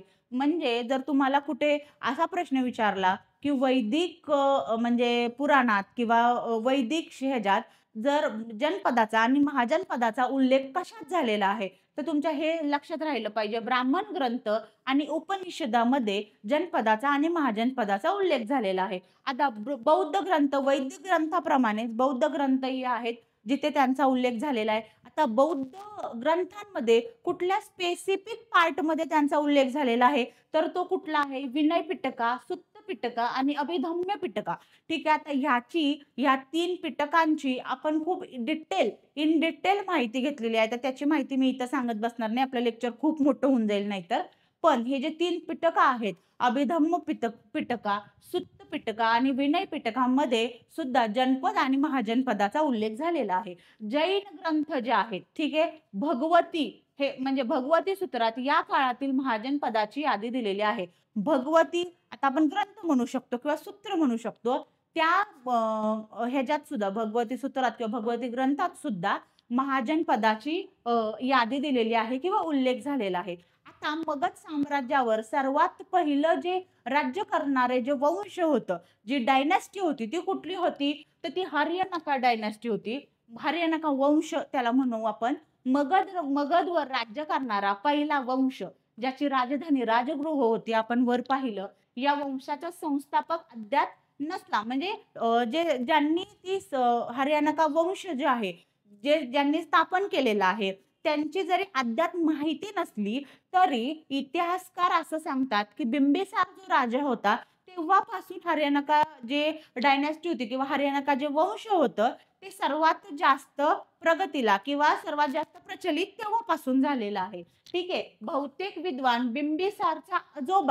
बिंबिसारचे जे आजोबा होते, त्यांना त्याचे संस्थापक मानत होते. ठीक आहे. पण जर हर्यनका डायनॅस्टी बघितली, तर बिंबिसार, अजातशत्रू यांचा जास्त त्याच्यावर परिणाम म्हणजे त्यांच्यामुळे जास्त प्रगती झालेली आहे त्या मगध महाजनपदाची. ओके. आता महत्त्वाचे शासक जे आहेत त्यांची माहिती घेणार आहोत आपण, जे हर्यनका डायनॅस्टी मधले जे महत्त्वाचे शासक आहेत त्यांच्याबद्दल.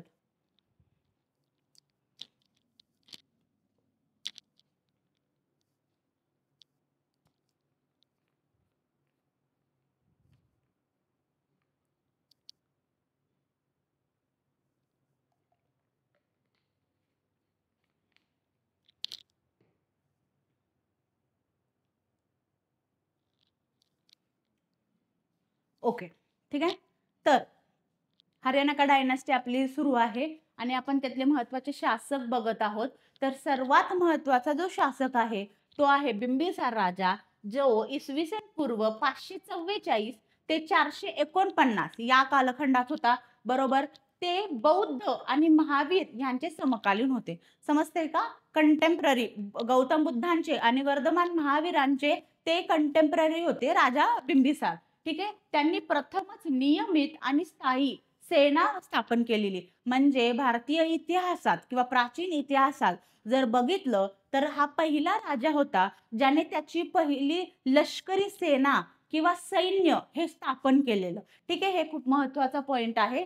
अंग त्याची राजधानी चंपा अंतर्गत आणि सागरी व्यापारासाठी महत्वाची होती. हां, म्हणजे त्यांनी काय केलं, जे अंग हे जे महाजन पद होतं, ठीक आहे, तेही त्यांनी त्यांच्यात विलीन करून घेतलं आणि त्याची जी राजधानी होती चंपा, तेही त्याच्यात विलीन करून घेतलं आणि त्यांच्या अंतर्गत त्यांनी सागरी जो व्यापार होता तो जास्त वाढवला किंवा सागरी व्यापारासाठी जे म्हणजे ती चंपा राजधानी होती किंवा अंग हे जे महाजन पद होतं ते त्याच्यासाठी विलीन त्यांनी करून घेतलेलं, बरोबर. त्यांनी विवाह संबंधाचा वापर करून पश्चिम आणि उत्तर दिशांना आपली स्थिती मजबूत केली. जसं पहिल्या ह्याच्यात पण मी तुम्हाला सांगितलं, विवाह संधी, मैत्री संधी, युद्ध संधी ह्या मार्गांनी तिथले जे राजे होते किंवा जे राज्यकर्ते होते ते आपलं प्रदेश अजून जास्त मजबूत बलाढ्य करायचा प्रयत्न करत होते. तर सेम बिंबिसार राजांनी केलेलं आहे. पश्चिम आणि उत्तर, ठीक आहे, पश्चिम आणि उत्तरचा जो प्रदेश आहे तिथले म्हणजे त्यातल्या स्थिती मजबूत करण्यासाठी त्यांनी विवाह संधीचा वापर केलेला आहे. त्यांचा पुत्र अजातशत्रू याची हत्या करून सिंहासन मिळवले. म्हणजे हां, काय म्हणतायत, की जे बिंबिसार राजा आहेत, ठीक आहे. त्यांची हत्या, त्यांचा जो पुत्र आहे अजातशत्रू. आता हे काही नव्याने नाहीये आपल्याला, की सत्तेसाठी बरेच म्हणजे अ, हत्या झालेल्या आहेत वगैरे हे आपण इतिहासात वाचलेलं आहे किंवा आपल्याला ते नोन आहे, की बाबा राजा आहे त्याच्याच मुलांनी त्याची हत्या केलेली आहे आणि तो राजगादीवर बसलेला आहे, राजदरबारात बसलेला आहे, बरोबर? तर ते सेम तसं झालेलं आहे. बिंबिसारची हत्या केलेली आहे त्याच्याच पुत्र अजातशत्रूंनी आणि त्यांनी ते सिंहासन मिळवलेलं आहे. आता नेक्स्ट राजा म्हणजे हर्यानाका डायनास्टीचा नेक्स्ट राजा कोण झालेला आहे? अजातशत्रू. बरोबर? आता अजातशत्रूची काय वैशिष्ट्य आहेत? तर अजातशत्रू जे आहे तो इसवी सन पूर्व 449 ते 407 ह्या टाईमलाईन मधला आहे. बरोबर? हर्यानाका वंशातील सर्वात शक्तिशाली आणि आक्रमक शासक म्हणून त्याची ओळख आहे. ओके? त्यांनी आपल्या वडिलांच्या सैनिकी विजयाच्या धोरणाचे पालन केले. ठीक आहे, म्हणजे जे लष्करी सैनिक स्थापन केलेलं बिंबिसार राजाने, ठीक आहे, तीच जे धोरण होतं त्याचं जे लष्करी धोरण होतं ते अजातशत्रू जे त्यांच्या बिंबिसारचा जो मुलगा होता त्यांनी ते कंटिन्यू केलेलं आहे. त्याच्यात काही चेंजेस केलेला नाहीये. अवंतीच्या आक्रमणाच्या भीतीमुळे राजगृहाच्या तटबंदीची सुरुवात केली. ठीक आहे, अवंती जे आपण म्हणू शकतो वेस्टला आपण बघितलेलं, वेस्ट साइडला उज्जैन ज्याची राजधानी होती, बरोबर. त्या महाजन पदाची काही म्हणजे विशिष्ट शत्रुत्व असेल किंवा युद्धाची काही भीती असेल, ठीक आहे. तर त्या युद्धाच्या बचावामुळे त्या अजातशत्रू ह्यांनी राजगृह जी त्यांची राजधानी होती तिथे तटबंदीची मोठी सुरुवात केलेली. ठीक आहे. त्यांनी बुद्धांची भेट घेतली अजातशत्रूंनी. बुद्धांचे महापरिनिर्वाण त्यांच्या कारकिर्दीत इसवी सन पूर्व 483 मध्ये झालेले आहे. हे लक्षात ठेवा.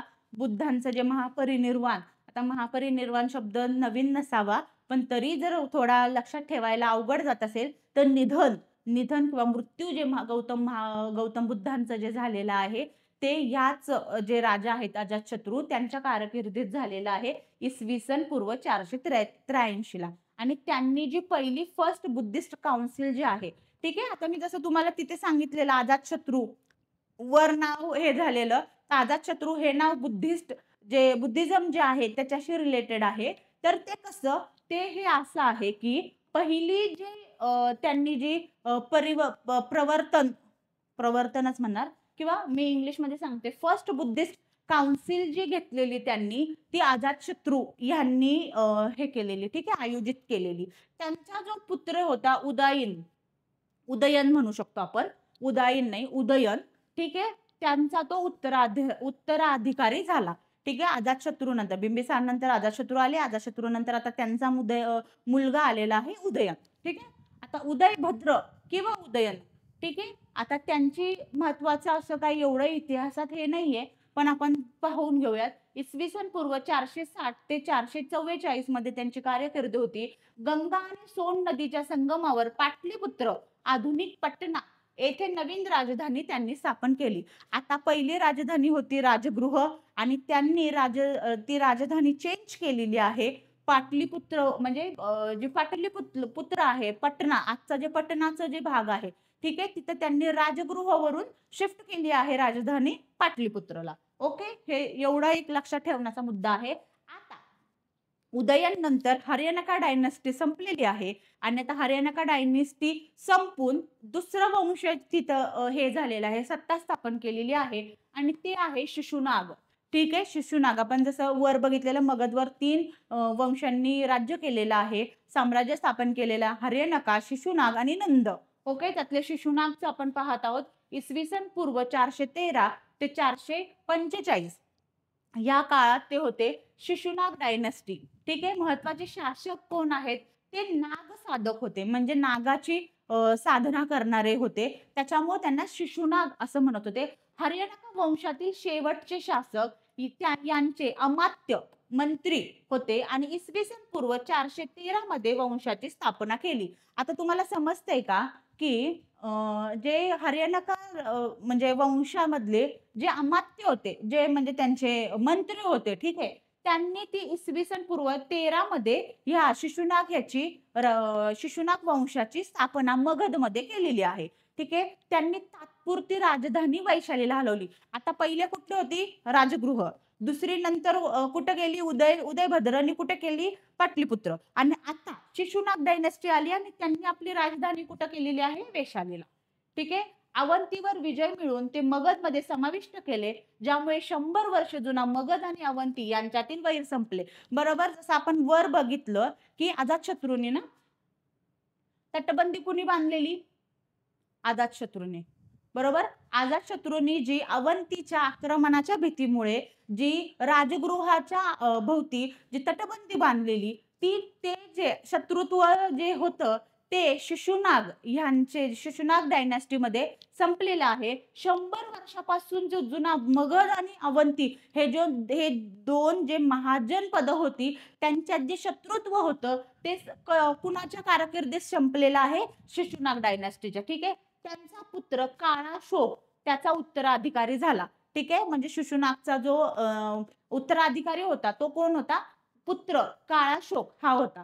आता काळाशोक हा जो राजा आहे, ठीक आहे, त्याचे आपण जरा वैशिष्ट्य बघू. पुराणानुसार काकवर्ण असेही म्हणतात. ठीक आहे. म्हणजे काळाशोक याला काकवर्ण असाही शब्द वापरलेला आहे पुराणांमध्ये. ठीक आहे. कदाचित आयोग काळाशोक ऐवजी काकवर्ण हा शब्द सुद्धा वापरू शकतो. वैशाली येथे दुसरं बौद्ध जे काउन्सिल होती ती त्यांनी आयोजित केलेली वैशालीमध्ये. आता बरोबर, राजगृहामधून पाटलीपुत्र आले, पाटलीपुत्रमधून वैशाली इथे त्यांनी राजधानी हे केलेली आहे. आणि बुद्धिझम मध्ये त्यांची जी सेकंड जी काउन्सिल झालेली तर ती काउन्सिल वैशाली ही त्यांची जी राजधानी होती तिथे त्यांनी काळाशोक यांनी आयोजित केलेली होती. महापद्मनंदाने शिशुनाग वंशाच्या शेवटच्या राजाची हत्या करून सिंहासन मिळवले. आता ते तर तुम्हाला म्हणजे समजलं असेल की हर्यानाका वंशाचा ऱ्हास झाला, त्याच्यानंतर मग हे शिशुनाग आले आणि शिशुनाग नंतर नेक्स्ट जे वंश आले किंवा जे डायनेस्टी आली ती कुठली होती? नंद. मग जे शिशुनाग होते, शिशुनाग जी वंश होता त्याचा म्हणजे काय म्हणतात त्याला, समाप्ती किंवा ते जे संपवणं, शिशुनाग ही जी वंश आहे तो संपवण्याचं जे काम आहे ते हे जे महापद्मनंद जे आहेत त्यांनी केलेले आहे. शिशुनाग वंशाच्या शेवटच्या राजाची हत्या करून त्यांनी ते सिंहासन मिळवलेलं आहे. कुठलं बघतोय आपण? हे मगध महाजनपदाबद्दल. बरोबर, कन्फ्यूज होऊ नका, आत्ताशी आपण मगध महाजनपदच बघत आहोत. ठीक आहे. त्यातलं आता थर्ड जी लास्ट वंश आहे, ठीक आहे, लास्ट नाही म्हणू शकणार, जे मगधवर राज्य करणारं जे एक वंश आहे त्यातला आहे नंद वंश. ठीक आहे. नंदा किंवा नंद असं म्हणू शकतो. इसवी सन पूर्व 445 ते 321 हा कालखंडात नंद वंश तिथे होतं. महत्वाचे शासक जर बघितलं तर महापद्मनंद, ज्याने शिशुनाग हे वंशाची हत्या करून, शेवटच्या राजाची हत्या करून तिथे त्या स्वतःच वंश स्थापन केलेला आहे. त्यांना उग्रसेन असेही म्हणतात कारण त्यांच्या मोठ्या सेनेमुळे. बरोबर, महानंद जे होते त्यांनी सुद्धा बिंबिसारने जसं सत्ता म्हणजे सैनिक हे स्थापन केली किंवा लष्करी सैनिक हे केलेले एकत्रित करून महत्वाची सैन्य, बलाढ्य सैन्य उभं केलेलं, त्याचप्रमाणे त्यांच्यापेक्षाही मोठ्या पद्धतीने महापद्म जे राजा होता त्यांनी त्याचं सैन्य स्थापन केलेलं आणि त्याच्यामुळे त्यांना उग्रसेन म्हणजे बलाढ्य सैन्य असलेला असंही म्हणतात. ठीक आहे. ते भारताचे पहिले साम्राज्य निर्माता होते आणि स्वतःला एक करत सर्व राज्यांचा एकमेव सार्वभौम म्हणजे सगळी जे राज्य त्यांच्या प्रदेशातली किंवा त्याच्या जे डायनास्टीमधली जे महत्त्वाचे सगळे प्रदेश होते, त्याचा एकत्रीकरण किंवा सर्वात महत्त्वाचा जो मुखिया आपण म्हणू शकतो, असं त्यांनी ते एक करत असं स्वतःला हे केलेलं आणि सर्व क्षत्रियांचा नाश करणारा म्हणून त्यांनी स्वतःला म्हणजे ती अशी काय म्हणा उपाधी दिलेली असं म्हणू शकतो. त्यांनी कलिंगला मगधमध्ये समाविष्ट केलं आणि विजयाचं प्रतीक म्हणून जिनाची मूर्ती आणली. त्यांनी ती कोशालाही नाही आणि त्यांनी कोशालाही जिंकले. आता हे 2-3 पॉइंट ना असे एकत्र करून झालेले आहेत. पण मी ते तुम्हाला नीट एक्सप्लेन करून सांगते. ठीक आहे. त्यांनी म्हणजे कोण महापद्मनंद जे होते त्यांनी काय केलेलं आहे, कलिंग जे आहे ना महाजनपद त्याला मगधमध्ये विलीन केलेलं आहे. बरोबर. आणि त्याचप्रमाणे म्हणजे कलिंगचं जे युद्ध झालं तिथं मगधमध्ये ते विलीन झालं आणि त्याचं विजयाचं प्रतीक म्हणून जिनाची जी मूर्ती होती ती स्थापन केलेली आहे. आणि त्यांनी कोशाला आता दुसरं जे महाजनपद आहे ते सुद्धा त्यांनी मगधमध्ये विलीन केलेलं आहे. जसं आपण वर एक लाईन वाचलेली की जी छोटी महाजनपद आहेत ती एकत्रित म्हणजे विलीन स्वतःमध्ये करून एकच मोठं महाजनपद बलाढ्य महाजनपद अशी स्थापन झालेली आहेत किंवा तीच राहिलेली आहेत. बरोबर. त्याच्यानंतर त्यांचे 8 पुत्र होते. कुणाचे? महापद्मनंदाचे 8 पुत्र होते जे मिळून नवनंद किंवा म्हणजे राजा आणि त्याचे पुत्र हे सगळे मिळून त्यांना नवनंद असं म्हणून ओळखलं जात होतं. आता त्यातले जे दुसरे राजे होते महापद्मानंतरचा जो राजा होता धनानंद. ठीक आहे. तर त्या धनानंद राजाबद्दल आपण माहिती घेणार आहोत. ते शेवटचे महत्वाचे राजे होते. त्यांची विशाल सेना होती. ठीक आहे. यांनी ग्रीक इतिहासकार डायोडोरस ठीक आहे यांनी त्यांना अग्रामेस किंवा झॅड्रिमेस म्हणून संबोधित केलेले आहेत. आता हे प्रोनाउन्सिएशन थोडेसे अवघड आहेत. ठीक आहे. तर ते थोडेसे तुम्ही लक्षात ठेवत चला किंवा वाचा पुन्हा पुन्हा.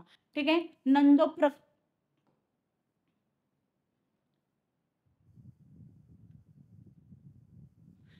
ठीक आहे. नंदोपक्रमणी हे जे एक मापक होतं. ठीक आहे. एक मापन म्हणजे काय म्हणणार त्याला मोजमाप करायचं एक मानक त्यांनी त्यांच्या जे कार्यकिर्दीत हे केलेलं. त्यांना त्याचं नाव काय होतं नंदोपक्रमणी. ठीक आहे. आणि त्याच्या शोधाचे श्रेय ह्यांना दिले जाते म्हणजे ह्यांनी त्याचा शोध लावलेला आहे असं त्यांना बोलायचं आहे. ठीक आहे. अलेक्झांडरने त्याच्या कारकिर्दीत इसवी सन पूर्व 337 ते 325 उत्तर पश्चिम भारतावर आक्रमण केलेलं. म्हणजे हे जे धनानंद राजा जो होता त्याच्याच कारकिर्दीमध्ये अलेक्झांडरने उत्तर पश्चिम भारतावर आक्रमण केलेलं. ते कधी केलेलं? इसवी सन पूर्व 437 ते 337 27 ते 325 मध्ये. ठीक आहे.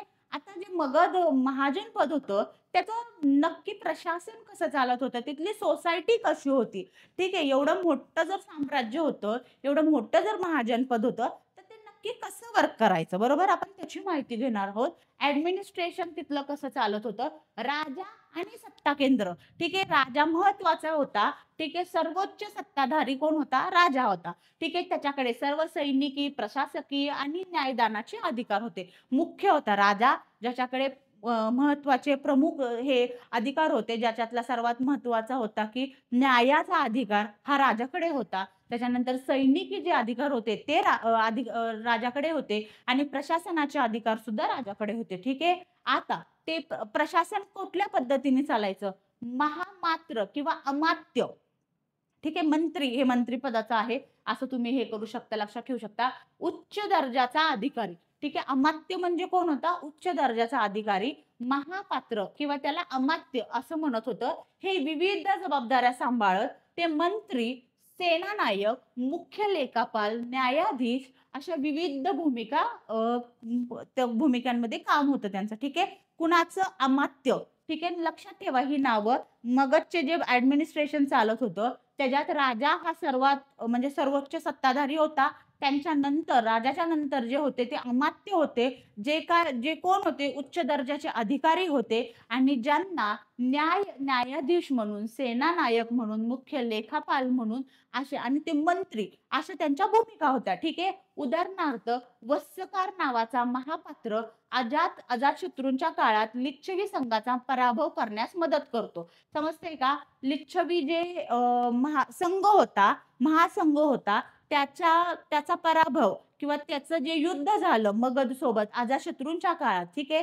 तर त्याचं युद्धात ज्या मंत्र्यांनी किंवा ज्या अमात्यांनी मदत केली त्याचं नाव काय आहे? वस्सकर नावाचा महापात्र किंवा अमात्य. ठीक आहे. आता दुसरं आहे आयुक्त. आता आयुक्त नाव तर तुम्हाला माहिती आहे. आपल्या आत्ताच्या ऍडमिनिस्ट्रेशन मध्ये सुद्धा आयुक्त आहेत, आयुक्तालय आहेत, आयुक्त आहेत. बरोबर. आता अमात्यांना सहाय्य करणारे मध्यम स्तराचे अधिकारी म्हणून आयुक्त होते. ठीक आहे. आता न्यायव्यवस्था कशी होती? न्यायव्यवस्था धर्मशास्त्रावर आधारित होती.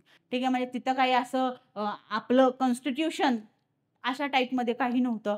ठीक आहे. धर्मशास्त्रावर, पुराणांवर, वैदिक जे ग्रंथ होते त्याच्यावर तिथली न्यायप्रणाली चालायची. उच्च वर्णांवर गुन्हा करणाऱ्यांना कठोर शिक्षा दिली जात होती. समजते का?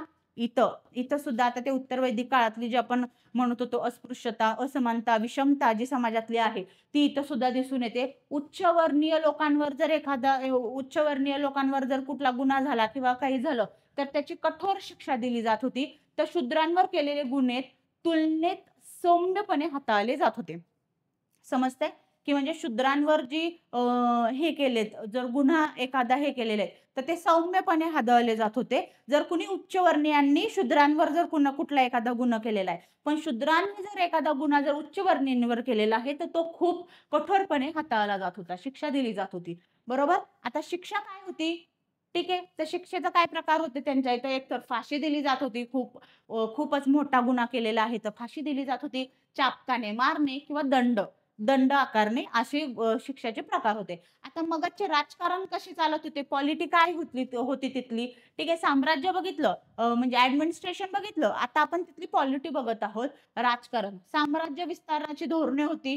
मगधच्या शासकांनी राजनैतिक, ठीक आहे. त्यानंतर सैनिकी मार्गाने राज्य विस्तार केला. मॅट्रिमोनियल अलायन्स ज्याला म्हणतात की राजनैतिक पद्धतीने, ठीक आहे, किंवा सैनिकी मार्गाने जो राज्य विस्तार केला. ठीक आहे. त्याच्यानंतर बिंबिसार. आता मी इथे तुम्हाला नीट एक्सप्लेन करून सांगते. बिंबिसार आणि अजातशत्रू यांनी अनेक जनपदे जिंकून मगध साम्राज्याचा विस्तार केलेला आहे. महापद्मनंद याने अनेक क्षत्रिय राजघराण्याचा नाश केलेला आहे. आता हे कसं झालं? जसं मी तुम्हाला मगाशी पण म्हणले, अनेक जनपद होते, जनपद एकत्र येत गेले. वेगवेगळ्या जनपदातल्या लोकांनी एकमेकांवर हल्ले केलेले आहेत, युद्ध केलेले आहेत, त्यांना आपल्या जनपदामध्ये विलीन केलेलं आहे आणि ते एका जनपद मोठं अनेक जनपदाचा विस्तार विलीन होऊन महाजनपद तयार झालेलं आहे. बरोबर. बिंबिसार आणि अजातशत्रू जे राजे होते त्यांनी जसं विवाह संधी, युद्ध संधी, मैत्री संधी ह्याच्या मार्गाने आपलं ते साम्राज्य आहे त्याचा विस्तार खूप चांगल्या पद्धतीने केलेला आणि त्याच पद्धतीने जसं आता हे आहे ना, शासकांनी राजनैतिक आणि सैनिकी मार्गाने राज्य विस्तार केलेला. बरोबर. आणि पद्मनंद हा जे राजा होता त्यांनी काय केलेले? अनेक क्षत्रिय राजघराणे जे होते, कुळ जी होती, ठीक आहे, त्यांचा नाश केलेला आहे. म्हणजे तो थोडा कठोर किंवा क्रूर राजा असा त्या हे केलेला उल्लेख केलेला आहे. भौगोलिक फायदा काय होता? गंगा नदीच्या खोऱ्यातील सुपीक जमीन, लोखंडाचे साठे हे तर आपण बोललेलोच आहोत. नैसर्गिक संरक्षण यामुळे मगधचे जे स्थान होते ते भौगोलिक दृष्ट्या खूप जास्त फायदेशीर होते. ठीक आहे. परकीय आक्रमण त्याच्यावर वारंवार झालेली नव्हती तोपर्यंत. ठीक आहे. आणि खूप सुपीक जमीन होती, व्यापार चांगला चालत होता, शेती चांगली चालत होती, व्यवसाय चांगले चालत होते. त्याच्यामुळे तिथले ते जे राज्य होतं ते अधिक जास्त प्रगती किंवा अधिक जास्त बलाढ्य होत गेलेले. राजधानी, राजगृह, ठीक आहे, पहिली होती. नंतर म्हणजे 5 टेकड्यांनी वेढलेले. आता हे असं त्यांनी एक काय म्हणतात त्याला अर्थ सांगितलेला आहे की राजगृहचं काय हे होतं की ते 5 टेकड्यांनी वेढलेलं होतं. ठीक आहे. ते काय एवढं लक्षात ठेवायची गरज नाहीये. राजगृह राजधानी होती एवढं लक्षात ठेवा. नंतर आली पाटलीपुत्र. उदयनच्या काळात गंगा, सोन, गंडक आणि सरयू नद्याच्या संगमावर असलेले जलदुर्ग. ठीक आहे. म्हणजे जलदुर्ग म्हणजे काय? म्हणजे महल किंवा किल्ले जिथं बांधलेले आहेत कुठल्या नदीच्या काठावर? गंगा, सोन, गंडक, शरयू नदीच्या काठावर. आता शरयू नदीचा इतिहास तुम्हाला माहिती आहे. अयोध्या. आता मगधची सोसायटी कशी होती? समाज कसा होता? वर्णव्यवस्था होती. उत्तर वैदिक काळापासून आपण बघत आलेलो आहोत की वर्णव्यवस्था समाजामध्ये 4 प्रमुख गट पडलेले होते. वर्णांमध्ये विभागलेला होता. ब्राह्मण, क्षत्रिय, वैश्य आणि शूद्र. शूद्रांना उच्च पद मिळत नव्हती. विषमता इथं समजते. ते मुख्यतः शेतमजूर, कारागीर किंवा गुलाम होते. ठीक आहे.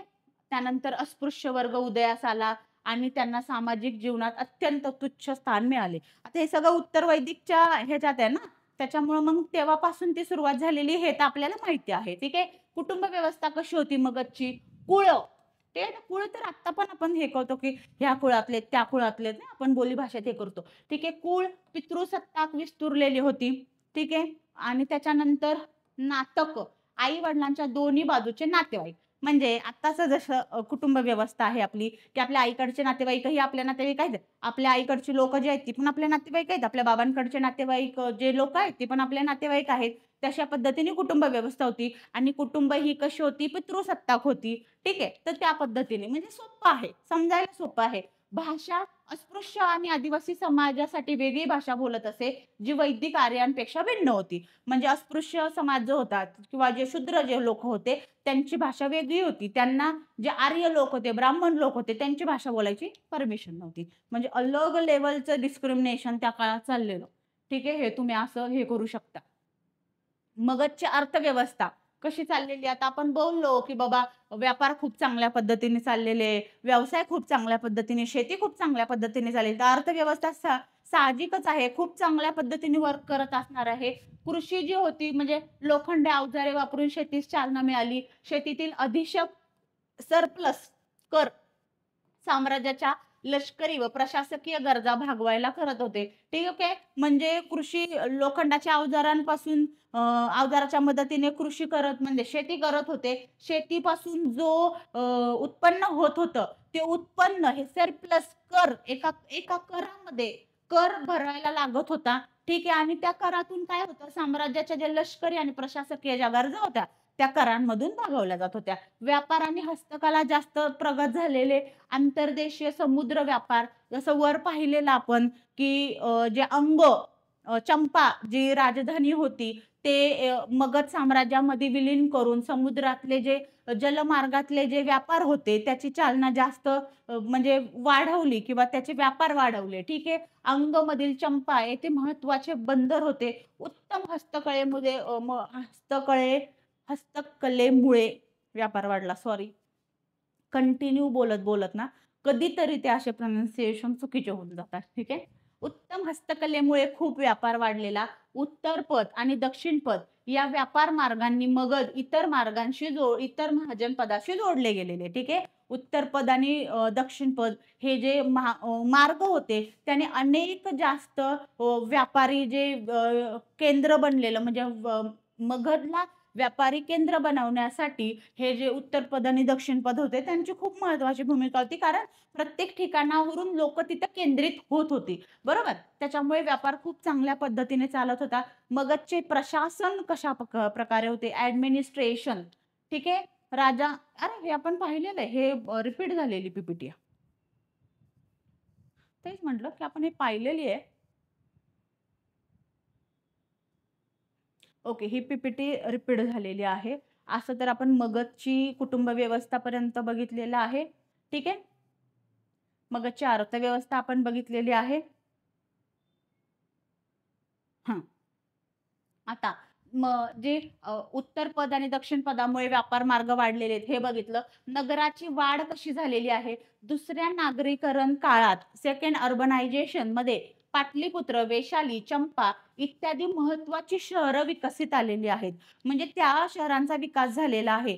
जसं की आता राजधानी झाल्या, राजगृह नंतर पाटलीपुत्र, वैशाली तर साहजिक आहे राजधानी झाली आहे म्हटल्यावर तिथला विकास होणं तर गरजेचं होतं किंवा ती साहजिक गोष्ट आहे. त्याच्यामुळे बऱ्याच जे राजधानीच्या स्वरूपात जी शहरं उदयाला आली त्यांनी मग जास्त ते शहराचा विकास झालेला आहे. बरोबर. आता जर दुसरं बघितलं ही परकीय आक्रमणं आहेत. ठीक आहे. जसं आपण बघू शकतो, की भारतावर 1 मिनिट हां. भारतावर त्या काळात, ठीक आहे. त्या काळात जो भारतांवर परकीय आक्रमणं झाली, त्याच्यात जे हे ॲक्मेनियन जे जो राजा होता, जे साम्राज्य होतं, त्याने भारतावर आक्रमण केलेलं इसवी सन पूर्व 6व्या शतकाच्या उत्तरार्धात.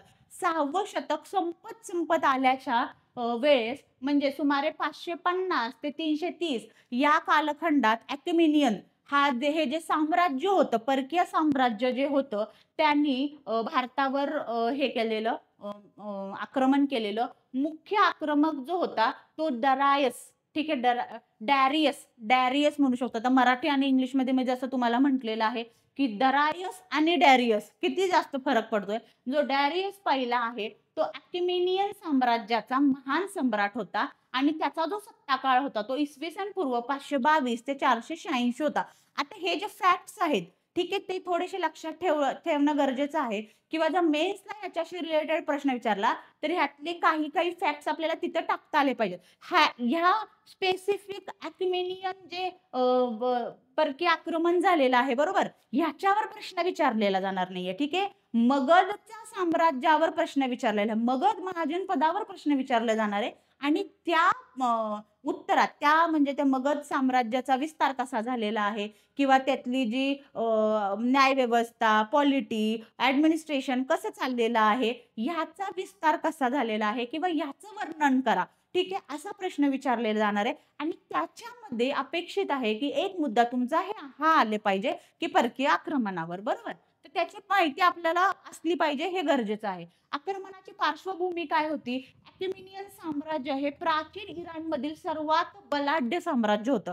प्राचीन इराणमधील समजते इराण, इंडिया ह्या टाइप इथे आहे. तर इराण इकडच्या प्रदेशातला जो हे होता, त्यांनी परकीय आक्रमणं केलेली आहेत. त्यांनी पश्चिम आशिया, मध्य आशिया आणि इजिप्तपर्यंतचं आपलं राज्य विखुरलेलं होतं. समजते ना? म्हणजे आशिया, पश्चिम आशिया, मध्य आशिया आणि इजिप्त. इजिप्तमधला जो राज्य होतं, म्हणजे ते जे प्रदेश होता, तो त्यांनी आक्रमणाद्वारे आपल्या ह्याच्यात विलीन करून घेतलेला. भारताच्या पश्चिमेकडील सीमावर्ती प्रदेश, गांधार, सिंधू खोरे, बलुचिस्तान यांच्याकडे त्याचे लक्ष वेधलेले होते. म्हणजे जे अॅक्युमेनियन साम्राज्याचा जो राजा होता डेरियस, ठीक आहे, डेरियस त्यांनी काय केलेलं, भारताचा उत्तर-पश्चिम इकडचा म्हणजे उत्तर-पश्चिम इकडचा जो भाग आहे, तिथलं गांधार, सिंधू खोरे, ठीक आहे, आणि बलुचिस्तान हा जो प्रदेश आहे, इकडे त्याचं लक्ष वेधलेलं होतं. भारतावर आक्रमण त्यांनी केलेलं आहे. डेरियस फर्स्ट जो आहे, त्यांनी गांधार, सप्तसिंधू, बलुचिस्तान, पंजाबचा काही भाग याच्यावर त्याची सत्ता स्थापन केलेली, त्याच्यावर आक्रमण करून सत्ता स्थापन केलेली. यामुळे भारताचा हा भाग डेरियस पहिल्याच्या साम्राज्याचा 20वा प्रांत म्हणून ओळखला जातो. ठीक आहे. मग 20वा प्रांत म्हणून त्याची स्थापना झाली. ठीक आहे. त्याच्यानंतर या प्रांतातून 500 ट्रिब्यूट म्हणजे आता मी काही शब्द आहे ना मराठीत खूपच वेगळे त्याचे प्रोनाउन्सिएशन होत आहेत. तर मी थोडं इंग्लिश किंवा हिंदीमध्ये तर नाही पण इंग्लिशमध्ये जे तुम्हाला इझिली तुमच्या जे मटेरियल आहे त्याच्यात सुद्धा भेटणार आहे. ठीक आहे. 500 ज्या ट्राईब होत्या किंवा ट्रिब्यूट होत्या दरवर्षी घेण्यात येत होता. जे सगळ्यात जास्त मानले जात होते. नाही, हा आपला पॉइंट चुकलेला आहे इथं. ठीक आहे. पॉइंट चुकलेला आहे थोडंसं. ह्या पॉइंटवर ना आपण थोड्या वेळाने डिस्कशन करू. कारण चुकीची माहिती नको जायला. तुम्ही तेच लक्षात ठेवाल. ठीक आहे. आता त्याचे परिणाम काय झाले? ठीक आहे. की म्हणजे बाबा ॲक्युमेनियन जे साम्राज्य होतं त्याचा जो डेरियस पहिल्यांनी आपल्या भारतावर जे उत्तर-पश्चिम हे आहे बलुचिस्तान, पाकिस्तान, सिंधू नदीचा जो खोरा आहे, तिथं त्याची सत्ता स्थापन केलेली आहे आणि त्याचा परिणाम काय झालेला आहे? भारतात जे प्रशासन चालत होतं, जे साम्राज्य होतं त्यांच्यावर प्रशासकीय प्रणालीचा प्रसार झाला. ॲक्युमेनियन साम्राज्याची जी स्टार पाय सिस्टीम जी होती ती भारतात आली. ठीक आहे. सात्रप त्याला असं म्हणू शकतो आपण मराठीत. ही नंतर मौर्य साम्राज्यातही दिसते.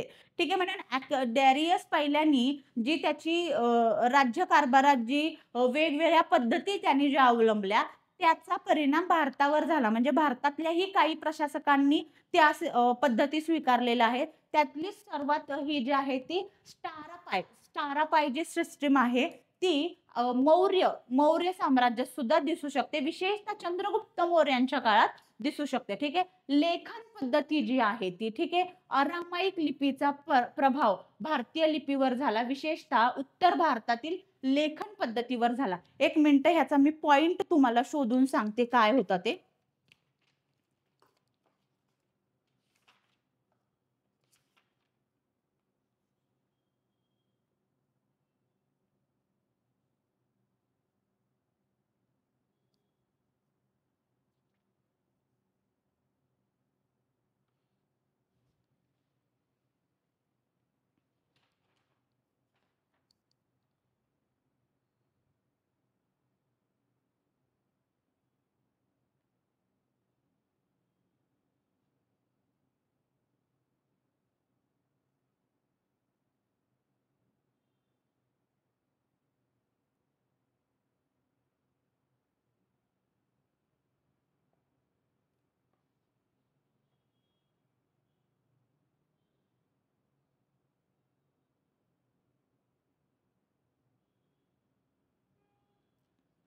ओके.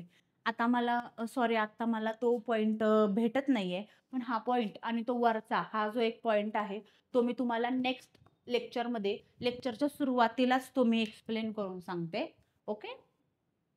कसं आहे म्हणजे चुकीचे आता प्रोनन्सिएशन जर माझ्याकडून एखादा झाला, तुमच्या तोच लक्षात राहणार. उगाच त्याच्यावरच आयोगाने प्रश्न विचारला, तुम्ही तोच हे करणार, की म्हणजे त्याच ह्याच्यावर रिव्हिजन करणार, तर ते कुठेतरी चुकीचं हे होऊन जाईल. त्याच्यामुळे थोडं उशिरा म्हणजे उशिरा in the sense me next लेक्चरमध्ये पूर्ण त्याची इन्फॉर्मेशन घेऊन मी तुम्हाला ते एक्सप्लेन करते. बरोबर?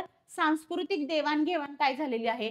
कला, स्थापत्य, नाणे निर्मिती यावर इराणी शैलीचा प्रभाव झाला भारतातल्या. ठीक आहे. प्राचीन भारतातील काही स्तंभ शिल्पावर अकेमेनियन प्रभाव स्पष्ट दिसत आहे. म्हणजे जे प्राचीन पुरावे आहेत, जे स्तंभ आहेत, शिलालेख आहेत, त्याच्यावर अकेमेनियन जे साम्राज्य आहे, जो डॅरियस पहिला जो आलेला, त्याचे काही विशेष पुरावे तिथे आपल्याला अजूनही दिसत आहेत. ठीक आहे. अलेक्झांडरचे आक्रमण शक्य झाले.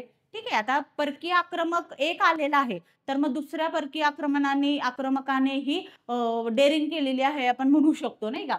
की जे अलेक्झांडरनी जे आक्रमण केलं भारतावर ते शक्य झालेलं आहे. अकेमेनियनची भारतीय भूमीवर पकड हळूहळू कमकुवत झाली अलेक्झांडरच्या आक्रमणामुळे. ठीक आहे. यामुळे इसवी सन पूर्व 337 मध्ये अलेक्झांडर द महान the great Alexander the great आपण असं म्हणू शकतो ह्यांनी भारतावर आक्रमण केलेलं आहे. बरोबर? आता ही पीपीटी जी आहे ती आपली इथं संपलेली आहे. महाजनपद आणि मगध या एका ह्याचा आपण इथं नीट अभ्यास केलेला आहे. 2 मुख्य जे आपले मुद्दे आहेत म्हणजे पॉइंट्स ते आपल्याला राहिलेले आहेत. सर्वात महत्त्वाचं लेखन पद्धती तर ते मी तुम्हाला उद्या एक्सप्लेन करून सांगणार आहे. आणि दुसरा जो पॉइंट आहे तर तो हा की 500 तलोतना कर हा एक कराचा भाग आहे. हे तर मला माहिती आहे. पण नक्की तो कर कशा पद्धतीने आकारला जात होता, तो कसा आलेला आहे, ह्याची माहिती मी तुम्हाला सांगणार आहे. एक कराचाच प्रकार आहे. एवढं तुम्हाला ते 100% माहिती आहे. ठीक आहे. दरवर्षी घेण्यात येत होता आणि जे सगळ्यात जास्त मानलं म्हणजे तिथला जो कर होते, त्या काळातले जे कर होते, त्यातल्या करांमध्ये सर्वात जास्त जो कर आकारला जात होता, तो हा होता. ठीक आहे. तरी सुद्धा मी एक्सप्लेन तुम्हाला नेक्स्ट लेक्चरमध्ये एकदम डिटेलमध्ये ते एक्सप्लेन करेल. ओके. आता ह्या लेक्चर झालेला आहे. मी वारंवार तुम्हाला सांगत आहे, की बाबा पाठीमागचे जे लेक्चर झालेले आहेत त्याची थोडीशी रिव्हिजन थोडंसं नजरेखालून काढत चला. जेणेकरून ते पुढचं पाठमागचं सपाट असं काही होणार नाही आपल्यासोबत. ठीक आहे. हिस्ट्रीचे लेक्चर आता एन्शंटचे लेक्चर आपले खूप कमी राहिलेले आहेत. आपण एक 2 ते 3 लेक्चरमध्ये एन्शंट संपवणार आहोत आणि त्याच्यानंतर आपण डायरेक्ट मिडॅवल न घेता आपण मॉडर्नकडे जाणार आहोत. मिडॅवल हिस्ट्री आपण थोड्या टाईम नंतर हे करणार आहोत. ठीक आहे. तर मॉडर्नवर आपण शिफ्ट होणार आहोत. मॉडर्नचे लेक्चर खूप इंटरेस्टिंग आणि खूप छान पद्धतीने होणार आहेत. तर ते सगळ्यांनी व्यवस्थित कंटिन्युअसली ठेवून बघायला सुरुवात करा किंवा बघत राहा. त्याच्या नोट्स ज्या मी तुम्हाला वारंवार सांगत आहेत, की नोट्स कंपल्सरी काढत चला. आणि जर ह्याच्यासोबतच ज्यांनी आता हिस्ट्रीच्या एन-सी-आर-टी वाचायला सुरुवात केलेली आहे, अतिउत्तम आहे. पण ज्यांनी नाही केलेली आहे, त्यांनी थोडं एन्शियंट हिस्ट्रीचा जो पार्ट आहे, तो ॲटलीस्ट वाचायचा प्रयत्न करा. काही महत्त्वाचे, काही फेमिलियर, काही इथं ऐकलेले शब्द जर लक्षात राहत असतील, तिथं वाचल्यावर एखादी स्टोरी मी इथं सांगितलेली आहे, ती लक्षात येत असेल, तर तुमचा अभ्यास खूप चांगल्या पद्धतीने चाललेला आहे. हे एक थोडासा कॉन्फिडन्स स्वतःमध्ये बिल्ड होईल तुमच्या. ठीक आहे. सर्वात महत्त्वाचा आता एक पार्ट हा करणार आहोत आपण. एन्शियंट हिस्ट्रीचा जसं आपलं प्री हिस्ट्री, त्याच्यानंतर प्रोटो हिस्ट्री हे झालेलं आहे, जैनिझम, बुद्धिझम झालेलं आहे, हरप्पा सिव्हिलायझेशन झालेलं आहे, महाजनपद झालेलं आहे, मगध साम्राज्य झालेलं आहे. आता आणि मगध साम्राज्यामध्ये ह्या ज्या डायनेस्टी आहे, त्याचा जो आपण उल्लेख अभ्यास केलेला आहे. आता ह्याच्यावर तुमचं एक महत्त्वाचं काम हे राहणार आहे, की पी-वाय-क्यू मध्ये ह्याच्यावर कोणते प्रश्न आणि कधी आलेले आहेत, कोणत्या म्हणजे प्रकारे विचारलेले आहेत, ह्याचा एक अभ्यास तुम्हाला करायचा आहे. हिस्ट्रीच्या पूर्ण हिस्ट्री आपला कव्हर सिलेबस झाल्याच्या नंतर हे तर आपण करणारच आहोत. मी तुम्हाला गेले 5 ते 10 वर्षाचे एन्शियंट, मिडीव्हल, मॉडर्नचे प्रश्नांचं इथे एक लेक्चर जे काय म्हणणार एक्सप्लेनेशन हे इथं मी घेणारच आहे, की बाबा अशाने असा प्रश्न विचारलेला आहे, तो आपण ह्या लेक्चरमध्ये कव्हर केलेला आहे. त्याचे म्हणजे कुठल्या पद्धतीने त्याचे जे ऑप्शन आहेत ते कुठल्या पद्धतीने विचारलेले आहेत, तुम्हाला कन्फ्यूज करण्याचा प्रयत्न केलेला आहे का? हे सगळं आपण तिथे एक्सप्लेन करणार आहोत. पण त्याआधी तुमचा थोडा बेस क्लिअर असला पाहिजे. आणि त्याच्यामुळेच मी म्हणत आहे, की एन-सी-आर-टी वाचायला सुरुवात केली नसेल, तर थोडी-थोडी, हळू-हळू, थेंबे-थेंबे तळे साचे म्हणतात ना, त्या पद्धतीने थोडासा अभ्यास करायला सुरुवात करा. न्यूजपेपर वाचायला अजून सुरुवात केली नसेल, तर न्यूजपेपर वाचायलाही सुरुवात करा. आत्ता पहिल्या वेळेस आपल्याला 1 तास, 1.5 तास लागू शकतो सुरुवातीच्या काळाला. हळू तो पिरियड 30 मिनिटावर, 45 मिनिटावरही येतो. हा माझा पर्सनल एक्सपिरियन्स आहे. त्याच्यामुळं ह्या पद्धतीने जे मी ओरिएंटेशन लेक्चरमध्ये सांगितलेल्या पद्धती होत्या थोड्याफार, त्या पद्धतीने खूप सिंपल पद्धती आहेत, इंटरेस्टिंग आहेत. तुम्ही बोर होणार नाही याची खात्री मी देऊ शकते तुम्हाला. तर त्या पद्धतीने थोडासा अभ्यास सुरुवात करा. नुसते लेक्चर बघताय आणि सोडून देताय. ऑनलाईन प्लॅटफॉर्म असल्यामुळे फक्त तुम्ही ते बघाल आणि सोडून द्याल, अशा पद्धतीने करू नका. थोडंसं त्या जे अभ्यासाची जी प्रोसिजर आहे, त्या प्रोसेसमध्ये कंटिन्यू राहायचा प्रयत्न करा. जेणेकरून जी ती लिंक आहे ना, ती तुटणार नाही तुमची. बरोबर? आणि त्या व्यतिरिक्त जर लेक्चरमध्ये काही डाउट्स आहेत, काही प्रॉब्लेम्स आहेत, एखादा पॉइंट जर समजलेला नाहीये, तर आता ऑफलाईन असेल तर माणूस लगेच विचारतो, बरोबर, लेक्चरच्या नंतर वगैरे. पण आता ऑनलाईन असल्यामुळे तुम्हाला ही भीती वाटत असेल, की आता हे कसं विचारायचं? तर या म्हणजे ती भीती नका आणू. जर काहीही पॉइंट्स असतील, म्हणजे हिस्ट्रीशीच रिलेटेड असं नाही म्हणत आहे मी, ओव्हरऑल तुमच्या प्रिपरेशनशी रिलेटेड जर काही एखादा डाऊट आहे, काही प्रॉब्लेम्स आहेत, काही समजत नाहीये, कन्फ्युजन आहे, तर आपल्या टेलिग्राम ग्रुपवर सांगत चला. आपला कौटिल्य आयचा ॲप आहे त्याच्यावर सांगत चला. आपल्या ऑफिसला भेट देत चला. जेणेकरून तुमचा जो कॉन्फिडन्स आहे, की बाबा मी एका योग्य टीम सोबत किंवा एका योग्य इन्स्टिट्यूट सोबत मी माझी जर्नी सुरू केलेली आहे आणि मी ती जर्नी खूप चांगल्या पद्धतीने पार पाडतोय किंवा करतोय त्याचा प्रवास. आणि त्याच्यासोबत म्हणजे ही जी जर्नी तुमची आहे ती तुमच्या एकट्याची नाहीये. त्याच्यात आम्ही खूप सारे लोकं, म्हणजे जसं मी आता हिस्ट्रीचं लेक्चर घेतेय, जिओग्राफीचे राकेश सर आहेत, असे बरेच इकॉनॉमिक्सचे सर आहेत, करंटचे सर आहेत. हे बरेच लोकं तुमच्या यशासाठी झटत आहेत तिथं. बरोबर? म्हणजे तुमच्यासाठी प्रयत्न करत आहेत. तर ह्याच्यात अपेक्षित काय आहे, की तुम्हीही तेवढं पार्टिसिपेट करायला पाहिजे. बरोबर? नाहीतर नुसतं लेक्चर ऐकताय आणि सोडून देताय, नोट्स काढताय आणि सोडून देताय आणि ते धुळीत पडल्यात. असं करू नका. ठीक आहे? वारंवार ते थोडंसं रिवाईज करत चला. जेणेकरून ते तुमच्या फिट डोक्यात राहणार आहे आणि एक्झाम टाईम पिरियडमध्ये तुमचा तेवढा वेळ वाचणार आहे. ओके? ठीक आहे. Thank you.